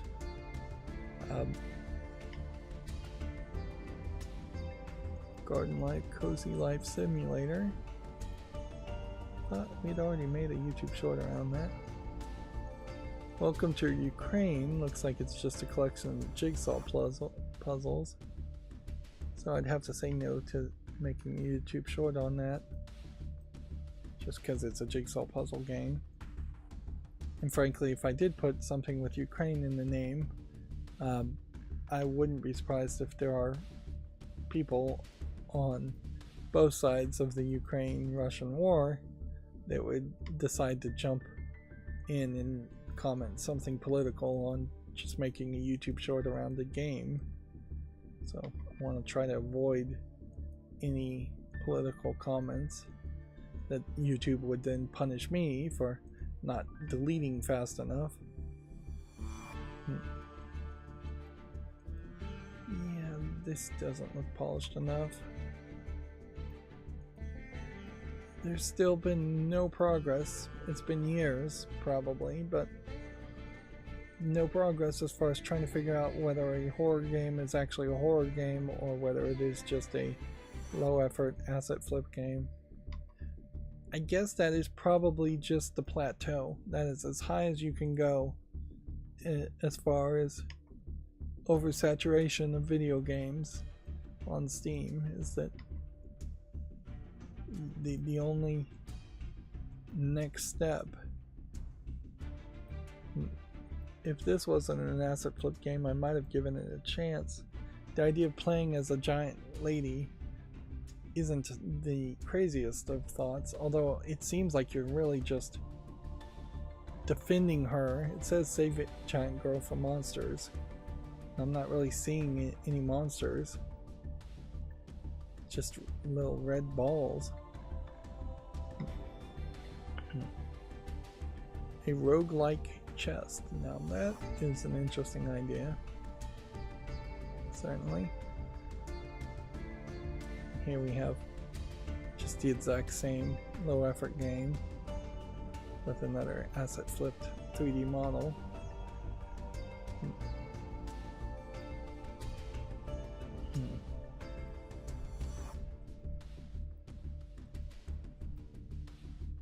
Yeah. I don't think I want to just promote something with pirates just because pirates. But you know what? I'll promote it more because it looks like it might be a decent game. We've hit a certain level with SCP, although in fairness, this doesn't look like a low effort SCP game. This actually looks like this might be something. And this is what I've been looking for as far as secure, control, protect, or whatever SCP stands for. And that website was all about since the game Control came out. Yeah, if anything, this might be closer to what SCP should be than even Control is.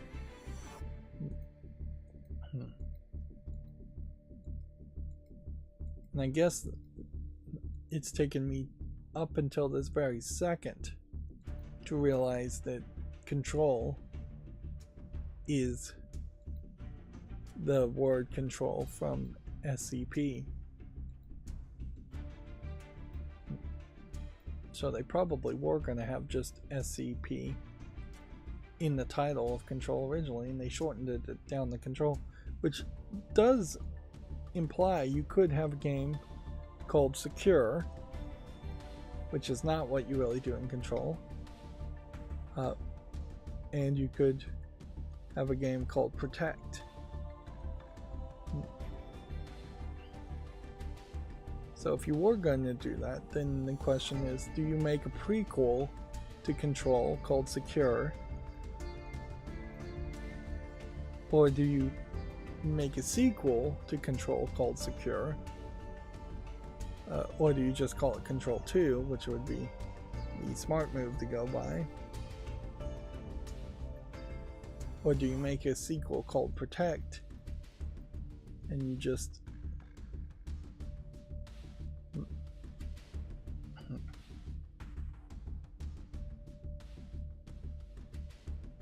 yeah, I don't know how you would really go about that, because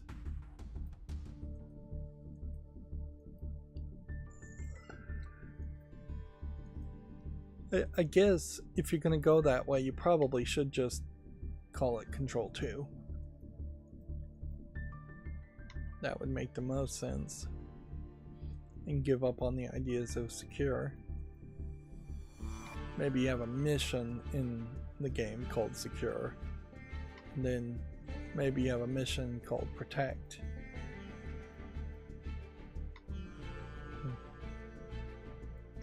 And certainly the name isn't my big problems around Control. My big problem around Control was the repetitive gameplay and repetitive enemies.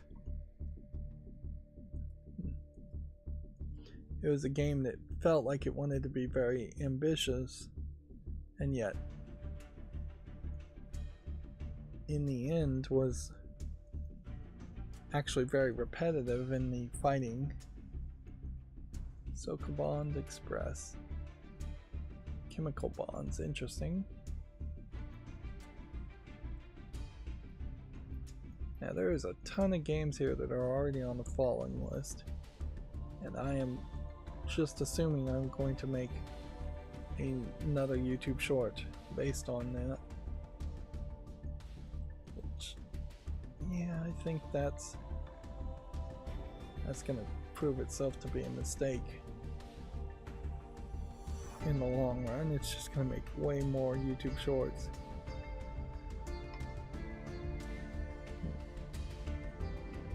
A lot of games here are just a lot of games here are coming out now. They had been announced before.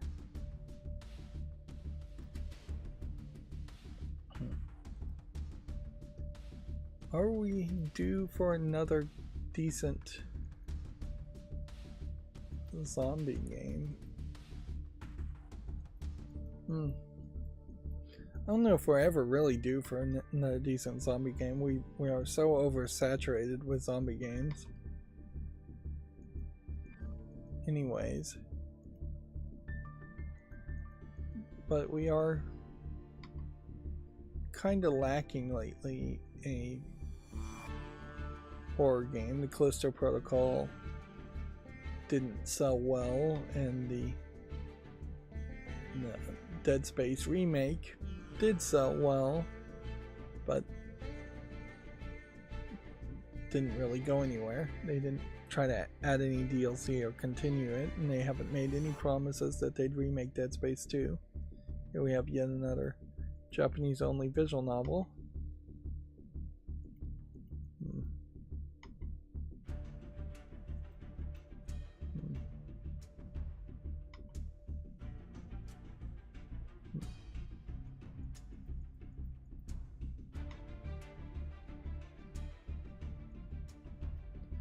Fell in love with a fantasy farmer. This is just an RPG Maker game, although in fairness I would say the characters here aren't just your standard, these are MILFs with giant boobs characters that imply that there's some uncensored patch.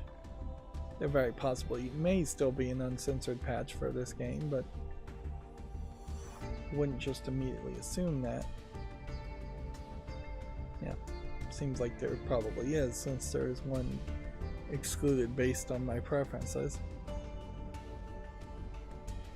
Regardless of whether there's adult content in these RPG Maker style games, they're still RPG Maker style games, so they're going to be no.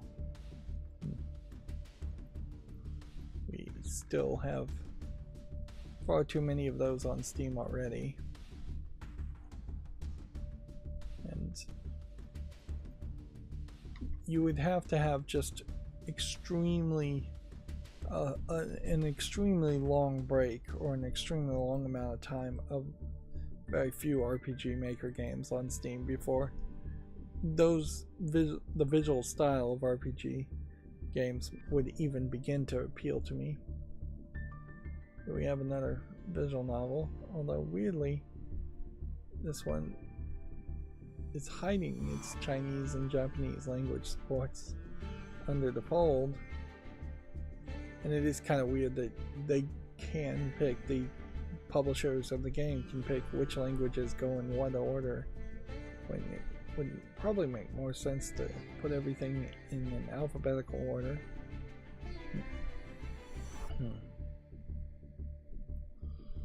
This one doesn't look particularly interesting though. Nice, I would say the art style feels a little off.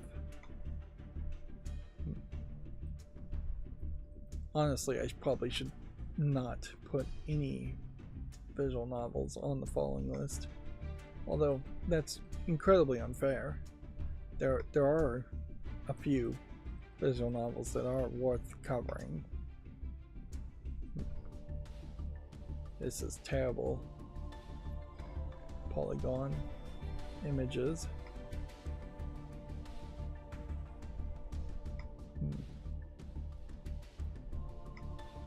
Let's see. Now that is a little surprising that as far as all the ridiculous low effort video games that get published via Steam Direct, it's surprising that there aren't more that are just rock, paper, scissors styles of games. I'm going to put this on the follow list, but as far as making a short around it, I don't think it's good enough. Screenshots aren't good enough. You don't need an aim trainer. Let's Sling puzzles. I'll give it a chance.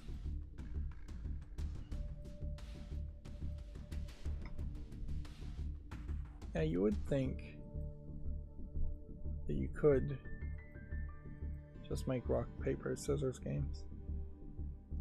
Here we have another game that should, by the looks of the tags, be in the adult section, and yet it isn't. It says it's Japanese full audio. Looks like it's a kind of ugly 3D CGI game. They say it's a simple card flip game. And yet, here's a screenshot of her kicking people and her being hit. Although in all fairness, I guess assault just goes both ways, isn't it? If she's assaulting him, he's assaulting her. She ends up the loser of that fight.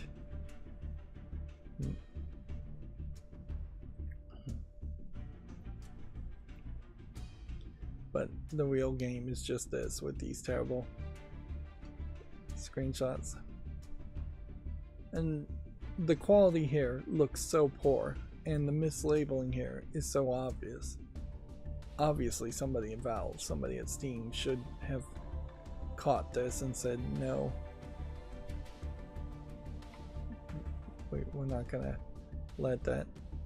Meanwhile, that was a game that was being rated positively, which that just confuses me and makes me assume that we are just increasingly having people make fake accounts to review games, even buying or gifting the game to those fake accounts.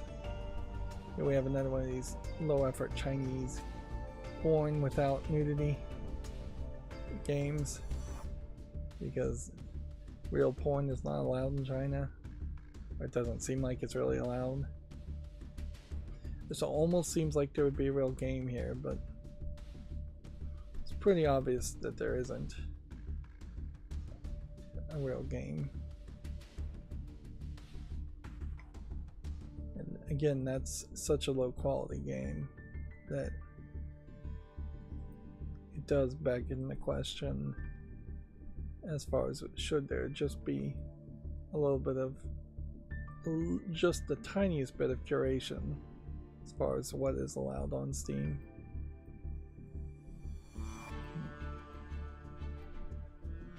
And certainly I do think that there is just possibly some other systems other than direct censorship curation. There could be just certain quotas as far as, if you put a game on Steam via Steam Direct, it must get this many sales in the first week, this many sales in the second week, otherwise it's going to be removed.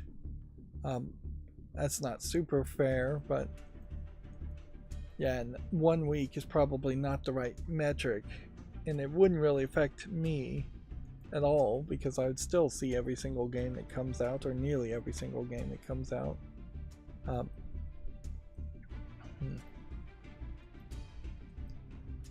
almost want to say yes to this just because it looks like it's a blind character, but the animation on this doesn't look good enough. English and Russian languages.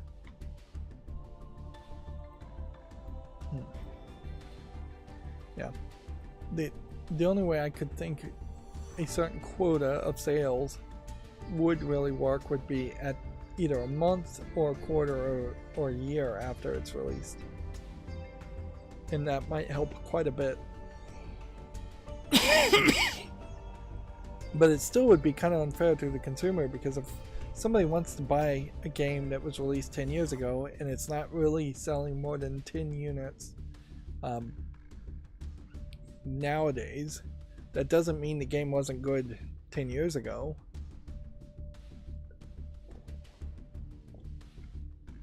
And it doesn't mean that the consumer, the gamer, should be stopped from buying the game. So yeah, there are definitely trade-offs. It probably would be best if they just raised the price of Steam Direct. I don't think anybody would complain if they said Steam Direct now costs $200 to submit a game instead of $100. Just do that experiment and see how much that really affects things. Probably won't affect things too much, but heck, if you could reduce even by 5% the garbage games that get put on Steam. This is funny, there is a pinball table called Pinbot that looks nothing like this, and this doesn't even look like a pinball game. It looks like at best it's some kind of 3D Arkanoid game, but even at that it doesn't look good.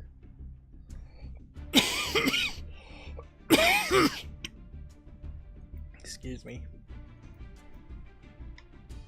Yep. Increasingly we just have way too many games. This is a limitation you definitely could have. Sorry, I set an alarm clock.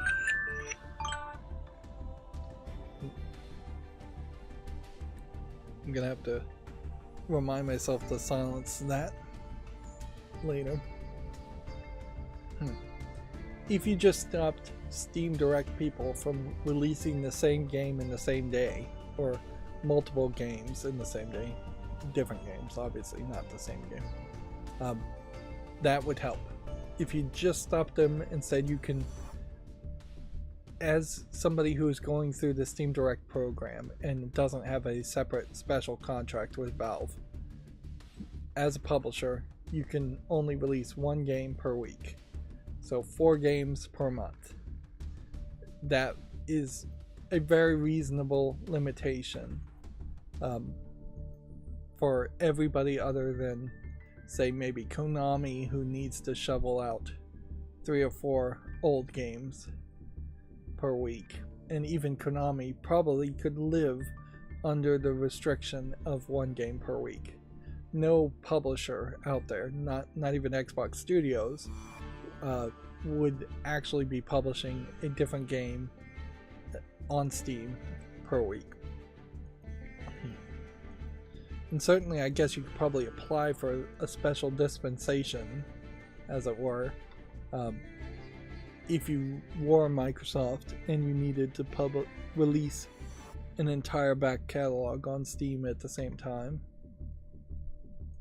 But it just doesn't make sense that any publisher, anybody even going by different publisher names but having the same address and billing address, should be allowed to put more than 1 game per week out.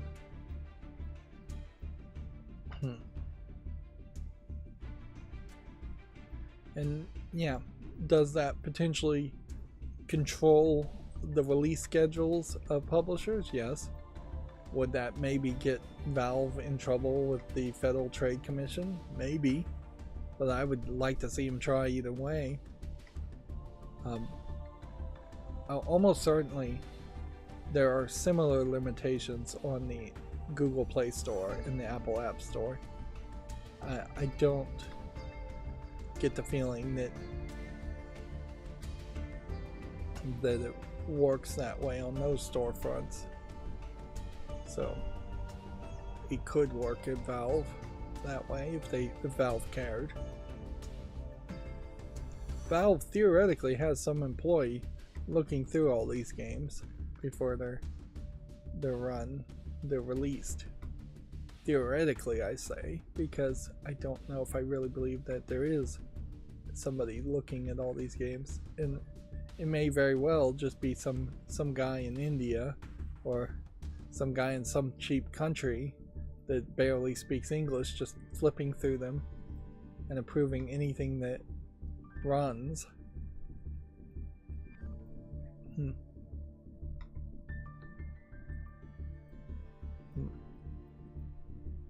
I question whether there even is a system here where the screenshots actually have to be from the actual game. I don't think they do. Almost certainly I've seen teaser trailers and videos that have content that is not actually in the game. But I also, I guess it's worth pointing out that I haven't seen too many games that have tried to cheat or lie about what is in the game with screenshots. So apparently that is something you can flag. Although I don't know how you would flag a screenshot per se. You just have to flag the game itself. Here we have yet another game that should be in the adult section. You have a bunny girl outfit that happens to be in gold, skin tight outfit, to the point where, I mean, this is probably one of the best examples of how in animation in particular you can make the clothing so glued on to the character that they might as well not be wearing clothing when you're seeing what looks like ribs and belly buttons on the character. Which, yeah, you would be very hard pressed to make an outfit in the real world that could be that tight fitting and that revealing. It could be done, certainly, but it's not likely to happen. Let's see. I almost want to say yes to this, but then you have this problem of the visual novels having just no character in the screen for a couple screenshots, and then kind of inconsistency, slight inconsistency in the animation between here and here, and slight inconsistency in this animation between here and here and here. Oh, speaking of animation, I watched the pilot for Has Been Hotel on YouTube, and yeah, I kind of like the first song better than what is in episode 1 of the Amazon Prime video, although I'm gonna really need to rewatch all of that now that the audio issue of the dialogue boost was corrected. I had dialogue boost enabled and it made the audio sound terrible when they started singing. But there is definitely a problem with later songs in the pilot that had them just singing too fast, too many words, too fast, without really any subtitles that had been hand written, so it would just be the auto-generated subtitles, which wouldn't be that helpful. Yeah, you kind of have to sing slower than you might talk if you're trying to get every single word heard and understood. I'm gonna leave this on the follow list, but I'm not gonna make another YouTube short around it. And it does have this weird effect where the pilot on the YouTube channel feels like it's taking place like a year before the first episode of the TV series. So they're the Amazon Prime streaming service, so you both kind of don't need to watch the pilot, but you probably should watch the pilot first, even though it's going to feel different with different voice actors, and just feel a little bit different otherwise.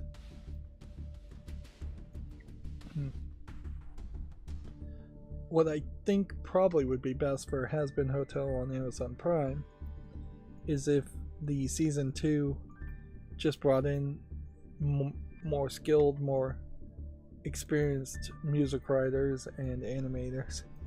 And it definitely feels like the kind of series that could have a full-on remake, reboot very quickly, with just a little bit more polish to it and a little bit more experienced songwriters, singers. I mean, it already definitely feels like it's benefiting a little bit from Amazon Prime's money and investment in it, but it's not benefiting quite enough. And I would hate to see the whole project just taken away from the original creators, but it kind of needs to be that way, I think, to be the best it could be. Of course, that is making some major assumptions that may very well not be the actual case. Get the banners working again. So we're back to the news now. Let's see where we are with the SteamDB concurrent user levels. Counter-Strike 2 going very strong again. And doesn't feel like Counter-Strike 2 has to put out any kind of update or anything to go very strong. But Battlefield might be a good one to look for. It's probably way down there. Palworld has fallen down to below 300,000 concurrent and is in the 6th spot. Helldivers 2 is holding the 4th spot. I believe it was in the 4th spot before, at a new all-time high, and it definitely would be at an all-time high, or almost an all-time high, if it could just double its players, which is what I think they said they were trying to do, is to raise it from 400,000 players concurrent to 800,000. So very easily, if that is the case, that they can get the servers doubled, then it will jump to the 2nd spot. But it seems like it's artificially being limited by its own player cap. Let's see. So you have Call of Duty in the 12th position, but one of the complaints about Call of Duty is that they really have merged everything together. So if you're playing like Modern Warfare or anything like that, you have to all launch the same Call of Duty. So that might be 2 or 3 games merged together.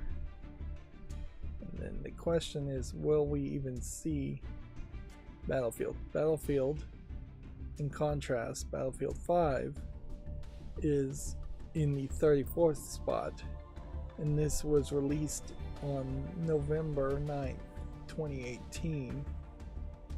So this is the older Battlefield, I think, than Battlefield 2048. And I will only scroll down to the top 100 to see if we see Battlefield 2048 even in the top 100. I'm not going to seek it out otherwise.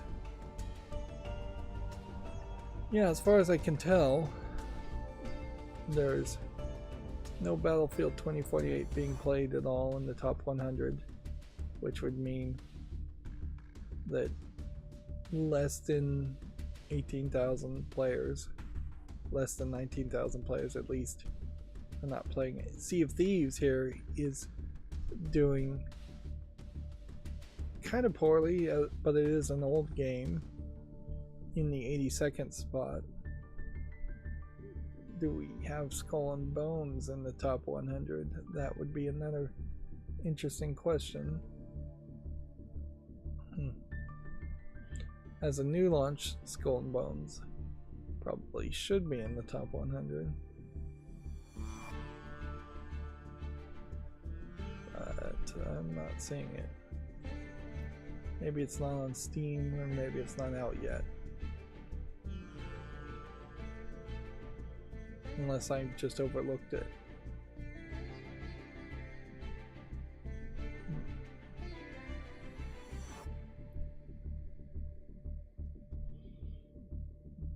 It is an interesting question, I suppose, is how long can a game be in development before there's some hesitation and negativity built around that game? There definitely is a line there, and there definitely is a case where if your game got leaked out years early, or if you announced your games years earlier than you should have, people are probably not going to be super hyped around it when it does launch. But I do think that's probably like 1 or 2 years too early. I don't think if a game leaks a month early, that loses you that many sales, or any sales at all. Looking at my chart here, Helldivers definitely just still bouncing around. Apex Legends having a slow decline. Palworld dropping precipitously. Last Epoch still going high. I still don't know what this game is. Yeah, Baldur's Gate going high. Alright, and so now they're doing a 2K publisher sale on Steam, which I imagine it is worth it. There's Palworld. Let's see if we can see also Helldivers. Yeah, I do think it probably is worth highlighting what is available on Steam every stream. That is picking a certain platform and promoting a certain platform over others, like the Epic Games Store and Good Old Games. But me highlighting Steam is really as much me just reflecting the fact that the gaming community has chosen Steam as their default platform. And right, so here's that game, Lost Epoch.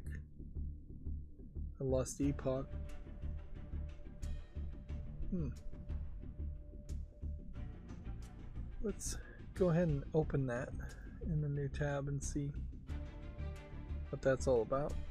And then Helldivers,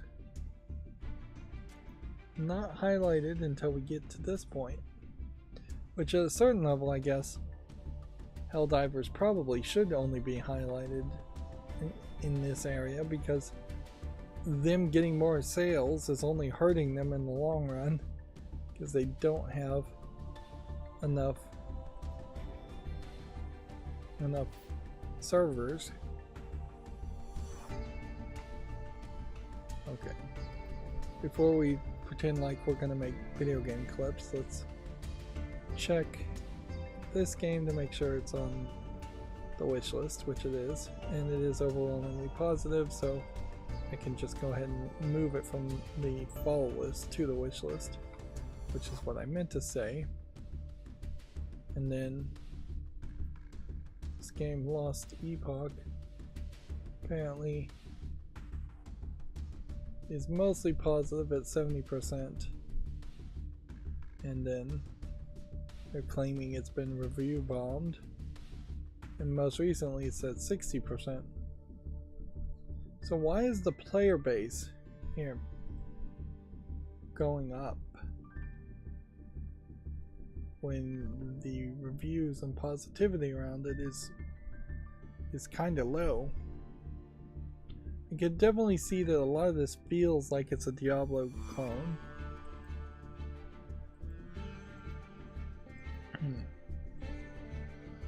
I question, what is the story behind this?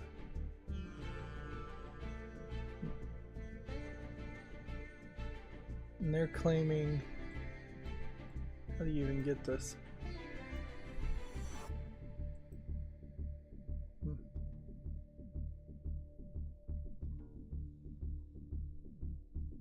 See what these review bomb reviews are all about.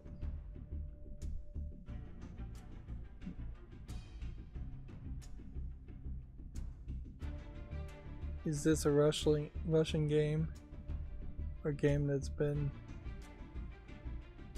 bought by Tencent?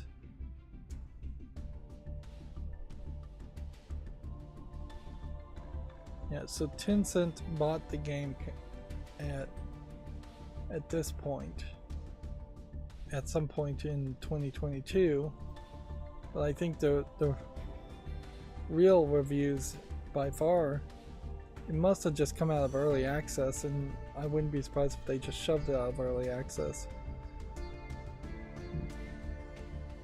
Same bugs I encountered in early access are still there. Unplayable at peak times, dungeons don't work in co-op. Game's broken, I wouldn't recommend it.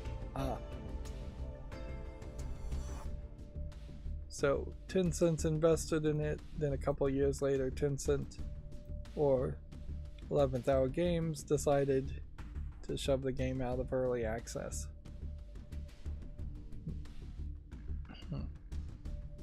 And from its current position, there's no reason to keep that on the follow list.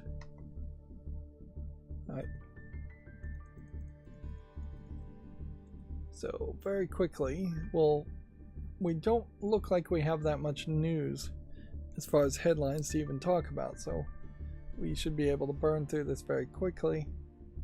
Unfortunately, I already know that I'm unlikely to get clips from this, but one day I'll get the programming right and we will get clips going, and it probably won't ever affect anything that I do it that way. Although inherently this does give me an excuse to wrap up going through the news at the end of these streams anyways by just reading the headlines and not trying to delve much deeper than that. So it may solve a problem that I've had in the long run of just becoming long-winded around news stories. Although I'm not sure that really is a problem. That may be a good thing to actually have an opinion and say something around the news stories instead of just reading the headlines. So I guess I'm only saying there that I probably need some feedback.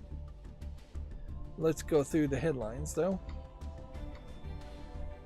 There's no better time to jump into Dungeon Fighter Online.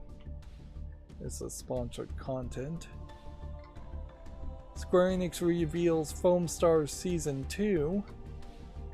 Until Dawn Studio Supermassive is reportedly laying off 90 employees. Tekken 8 hits 2 million sales in the first month. Baldur's Gate 3 execs condemns threats and toxicity against devs as they work on mod support. Final Fantasy music legend Nobu Uematsu doesn't think he'll ever compose a whole game again. Switch 2 is targeting March 2025 and was delayed to avoid shortages, a new report claims. Bravely Default producer teases an announcement later this year. Helldivers 2 bucks UK physical game trend as weekly sales rise for the second time. Rainbow Six Siege director believes the game can last forever. The almost decade-old shooter has remained one of Ubisoft's most popular titles. Yep. I don't think forever is probably the right term to use, but certainly the idea of sieging is somewhat unique compared to like Counter-Strike 2, and as such, people that enjoy that could probably play it forever. And I guess that's where if you just lock in a big enough player base to stay around forever, that'll work.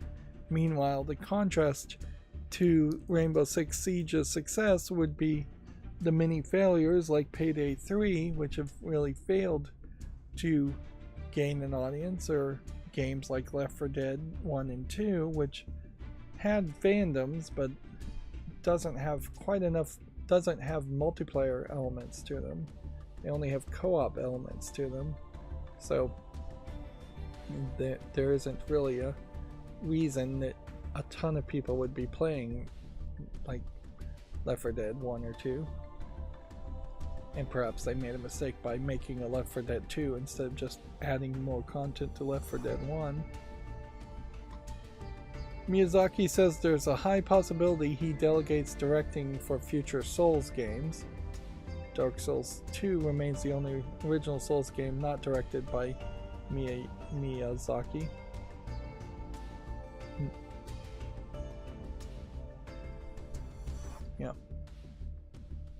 with Elden Ring in existence right now, and DLC being announced for Elden Ring, I don't know if there really needs to be another game just ending in Souls. Even Bloodborne kind of makes an argument that if you're going to make those styles of games, you probably should change up the visual theming a little bit. Lies of P is another example of that, where the same thing over and over again as you got with Demon Souls, Dark Souls 1, Dark Souls 2, and I believe there is a Dark Souls 3.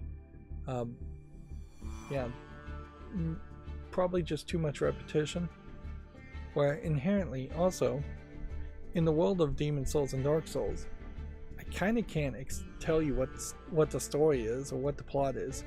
Maybe I could name a few characters, but I don't think from the outside looking in, as somebody who didn't really finish any of the Souls games, I don't think there's a full plot there and a fully developed world that people actually care about. It might be the kind of game that would benefit from having a spin-off game or a anime based on it or something like that to just tell me what is actually going on. Maybe just more cutscenes in the game itself to really explain what's going on and what the world is like. Moving on, Halo co-creator Marcus Leto has left the EA Battlefield studio he founded. Rise of the Ronin latest trailer explores combat styles. Activision is working to fix Modern Warfare 3 and Warzone progression tracking issues. That's an old story. And see, that wasn't too much really. Now we'll just go through a few Gamatsu articles and then we'll go through GameDeveloper.com articles and then we'll be done. A lot of this probably has to do with the fact that it was the weekend, and so there's just nothing. There's just nothing new to be announced on the weekend ever. Ender Magnolia Bloom in the Mist adds PS4 and 5, Xbox Series and PC version. It launches in early access for PC on March 25th.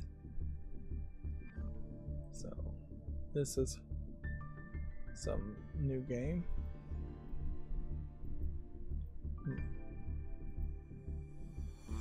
There is this weirdness, it feels like, where we're potentially going to I personally may potentially fall into this habit of not feeling like a game is really announced or really worth paying attention to unless there's some kind of Nintendo Direct, Microsoft Direct, PlayStation Direct around it. This is kind of the example. Here's an action RPG game I've seen nothing else about, and I would either need several more press releases to keep me interested in this game, or I'm just gonna immediately forget it.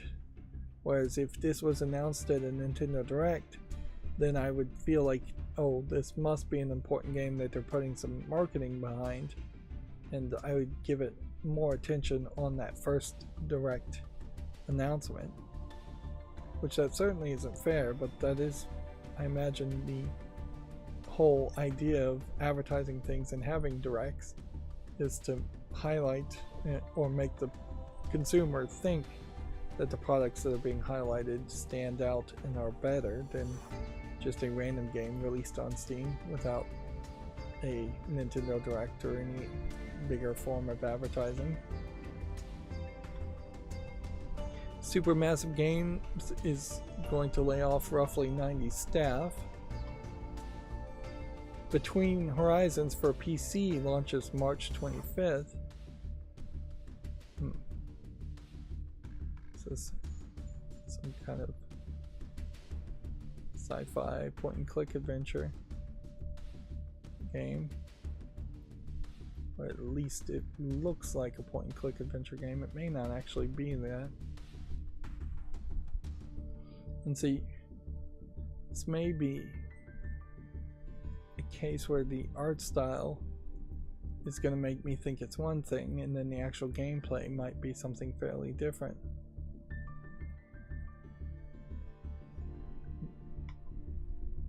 Die Gut Fabric halts production due to extreme difficulties in publishing and the investment scene.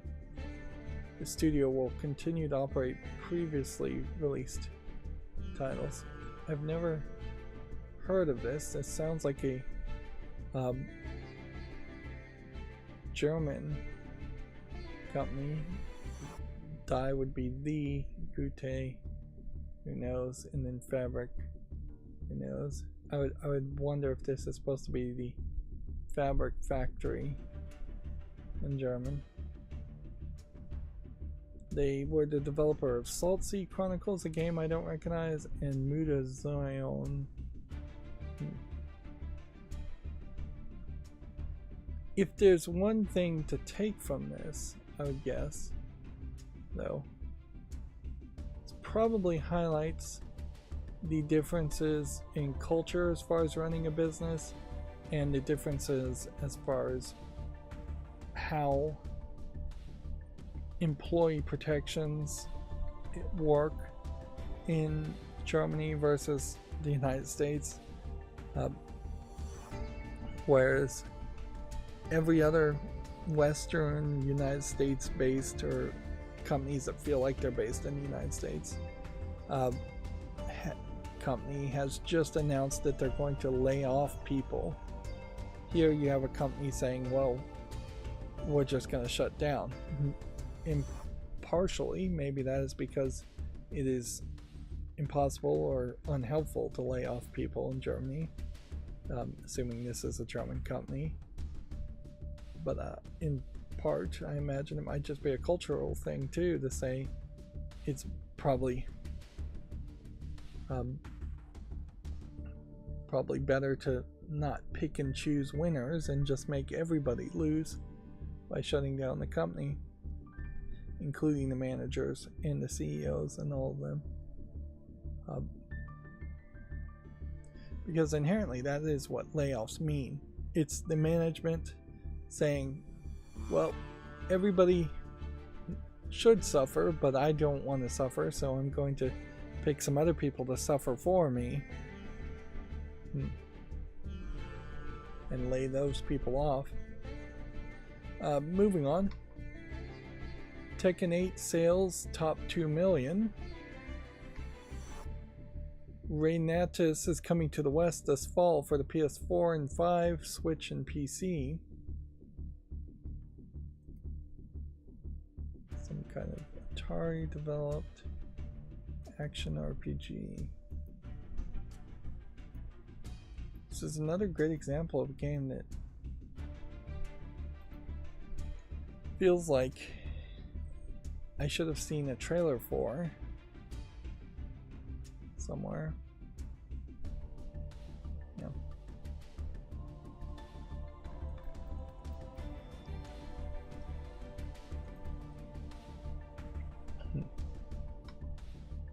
New The Idolmaster game for iOS and Android to be announced on March 5th.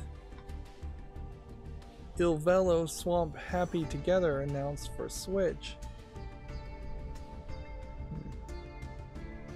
That's a long title. It means nothing to me.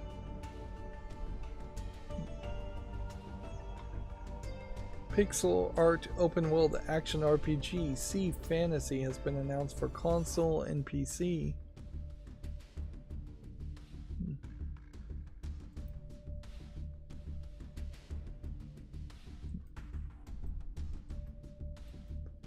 I wonder how much games like Raft and the popularity around Raft may have influenced games like Sea of Thieves and Skull and Bones, even though the two types of games are fairly different.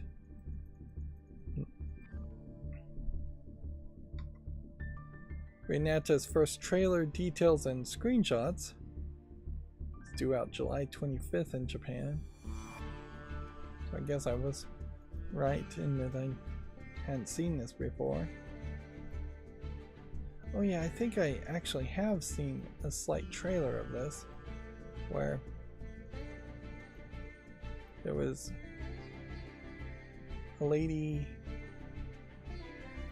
fighting people and just floating in the air and moving around. Yeah. And then doing a lot of lock-on targeting, it looked like. I'm not sure if what I saw was this or not. Oh. Let's jump around here.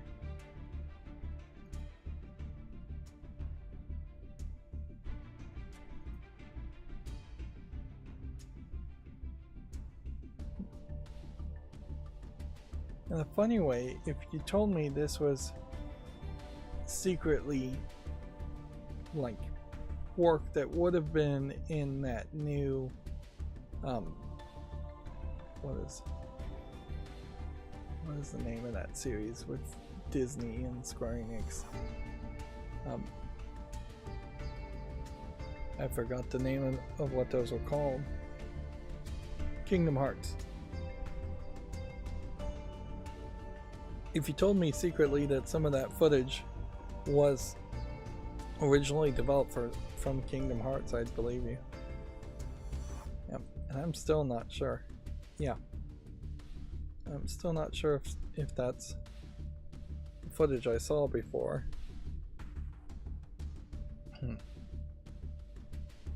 But it probably was.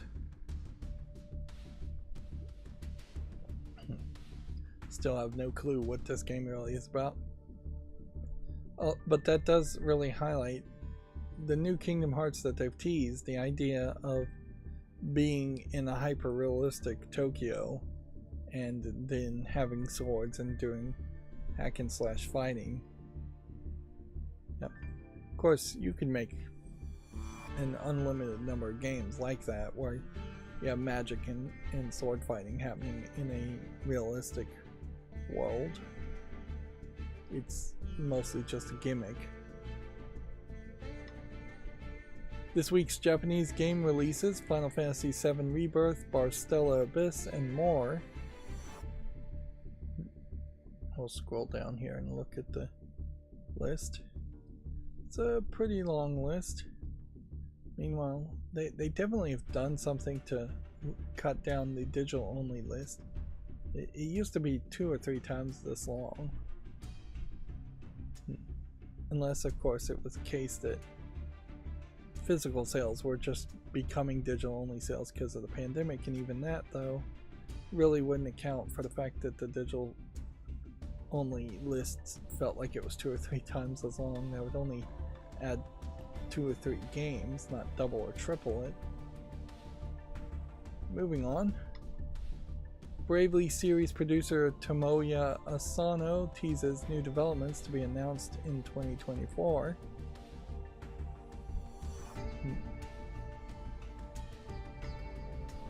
High on Life for the PS5 and Xbox Series limited print physical editions have been announced.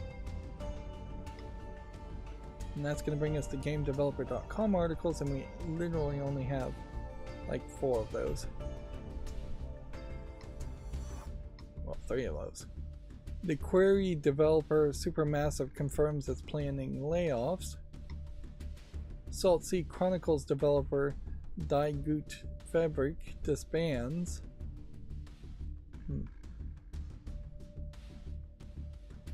Why have I never heard of this game, Salt Sea Chronicles? Well, I guess it's pretty much the case that I probably have missed a lot of games. Does this in any way motivate me to go and buy or play Salt Sea Chronicles or Muda Zion? Not really. And then they have a list here of a rapidly growing number of layoffs and closures. So, yeah, Steam literally has just a tag of layoffs. I mean, not Steam, but GameDeveloper.com has a tag of layoffs, and you can just scroll down. Let's see, at least 2 pages. of everything they've reported on, I think just in 2024. Well, this is going to September of 2023. Yeah. They could probably go back and relabel a bunch of their older articles with the tag layoffs too, and that would probably highlight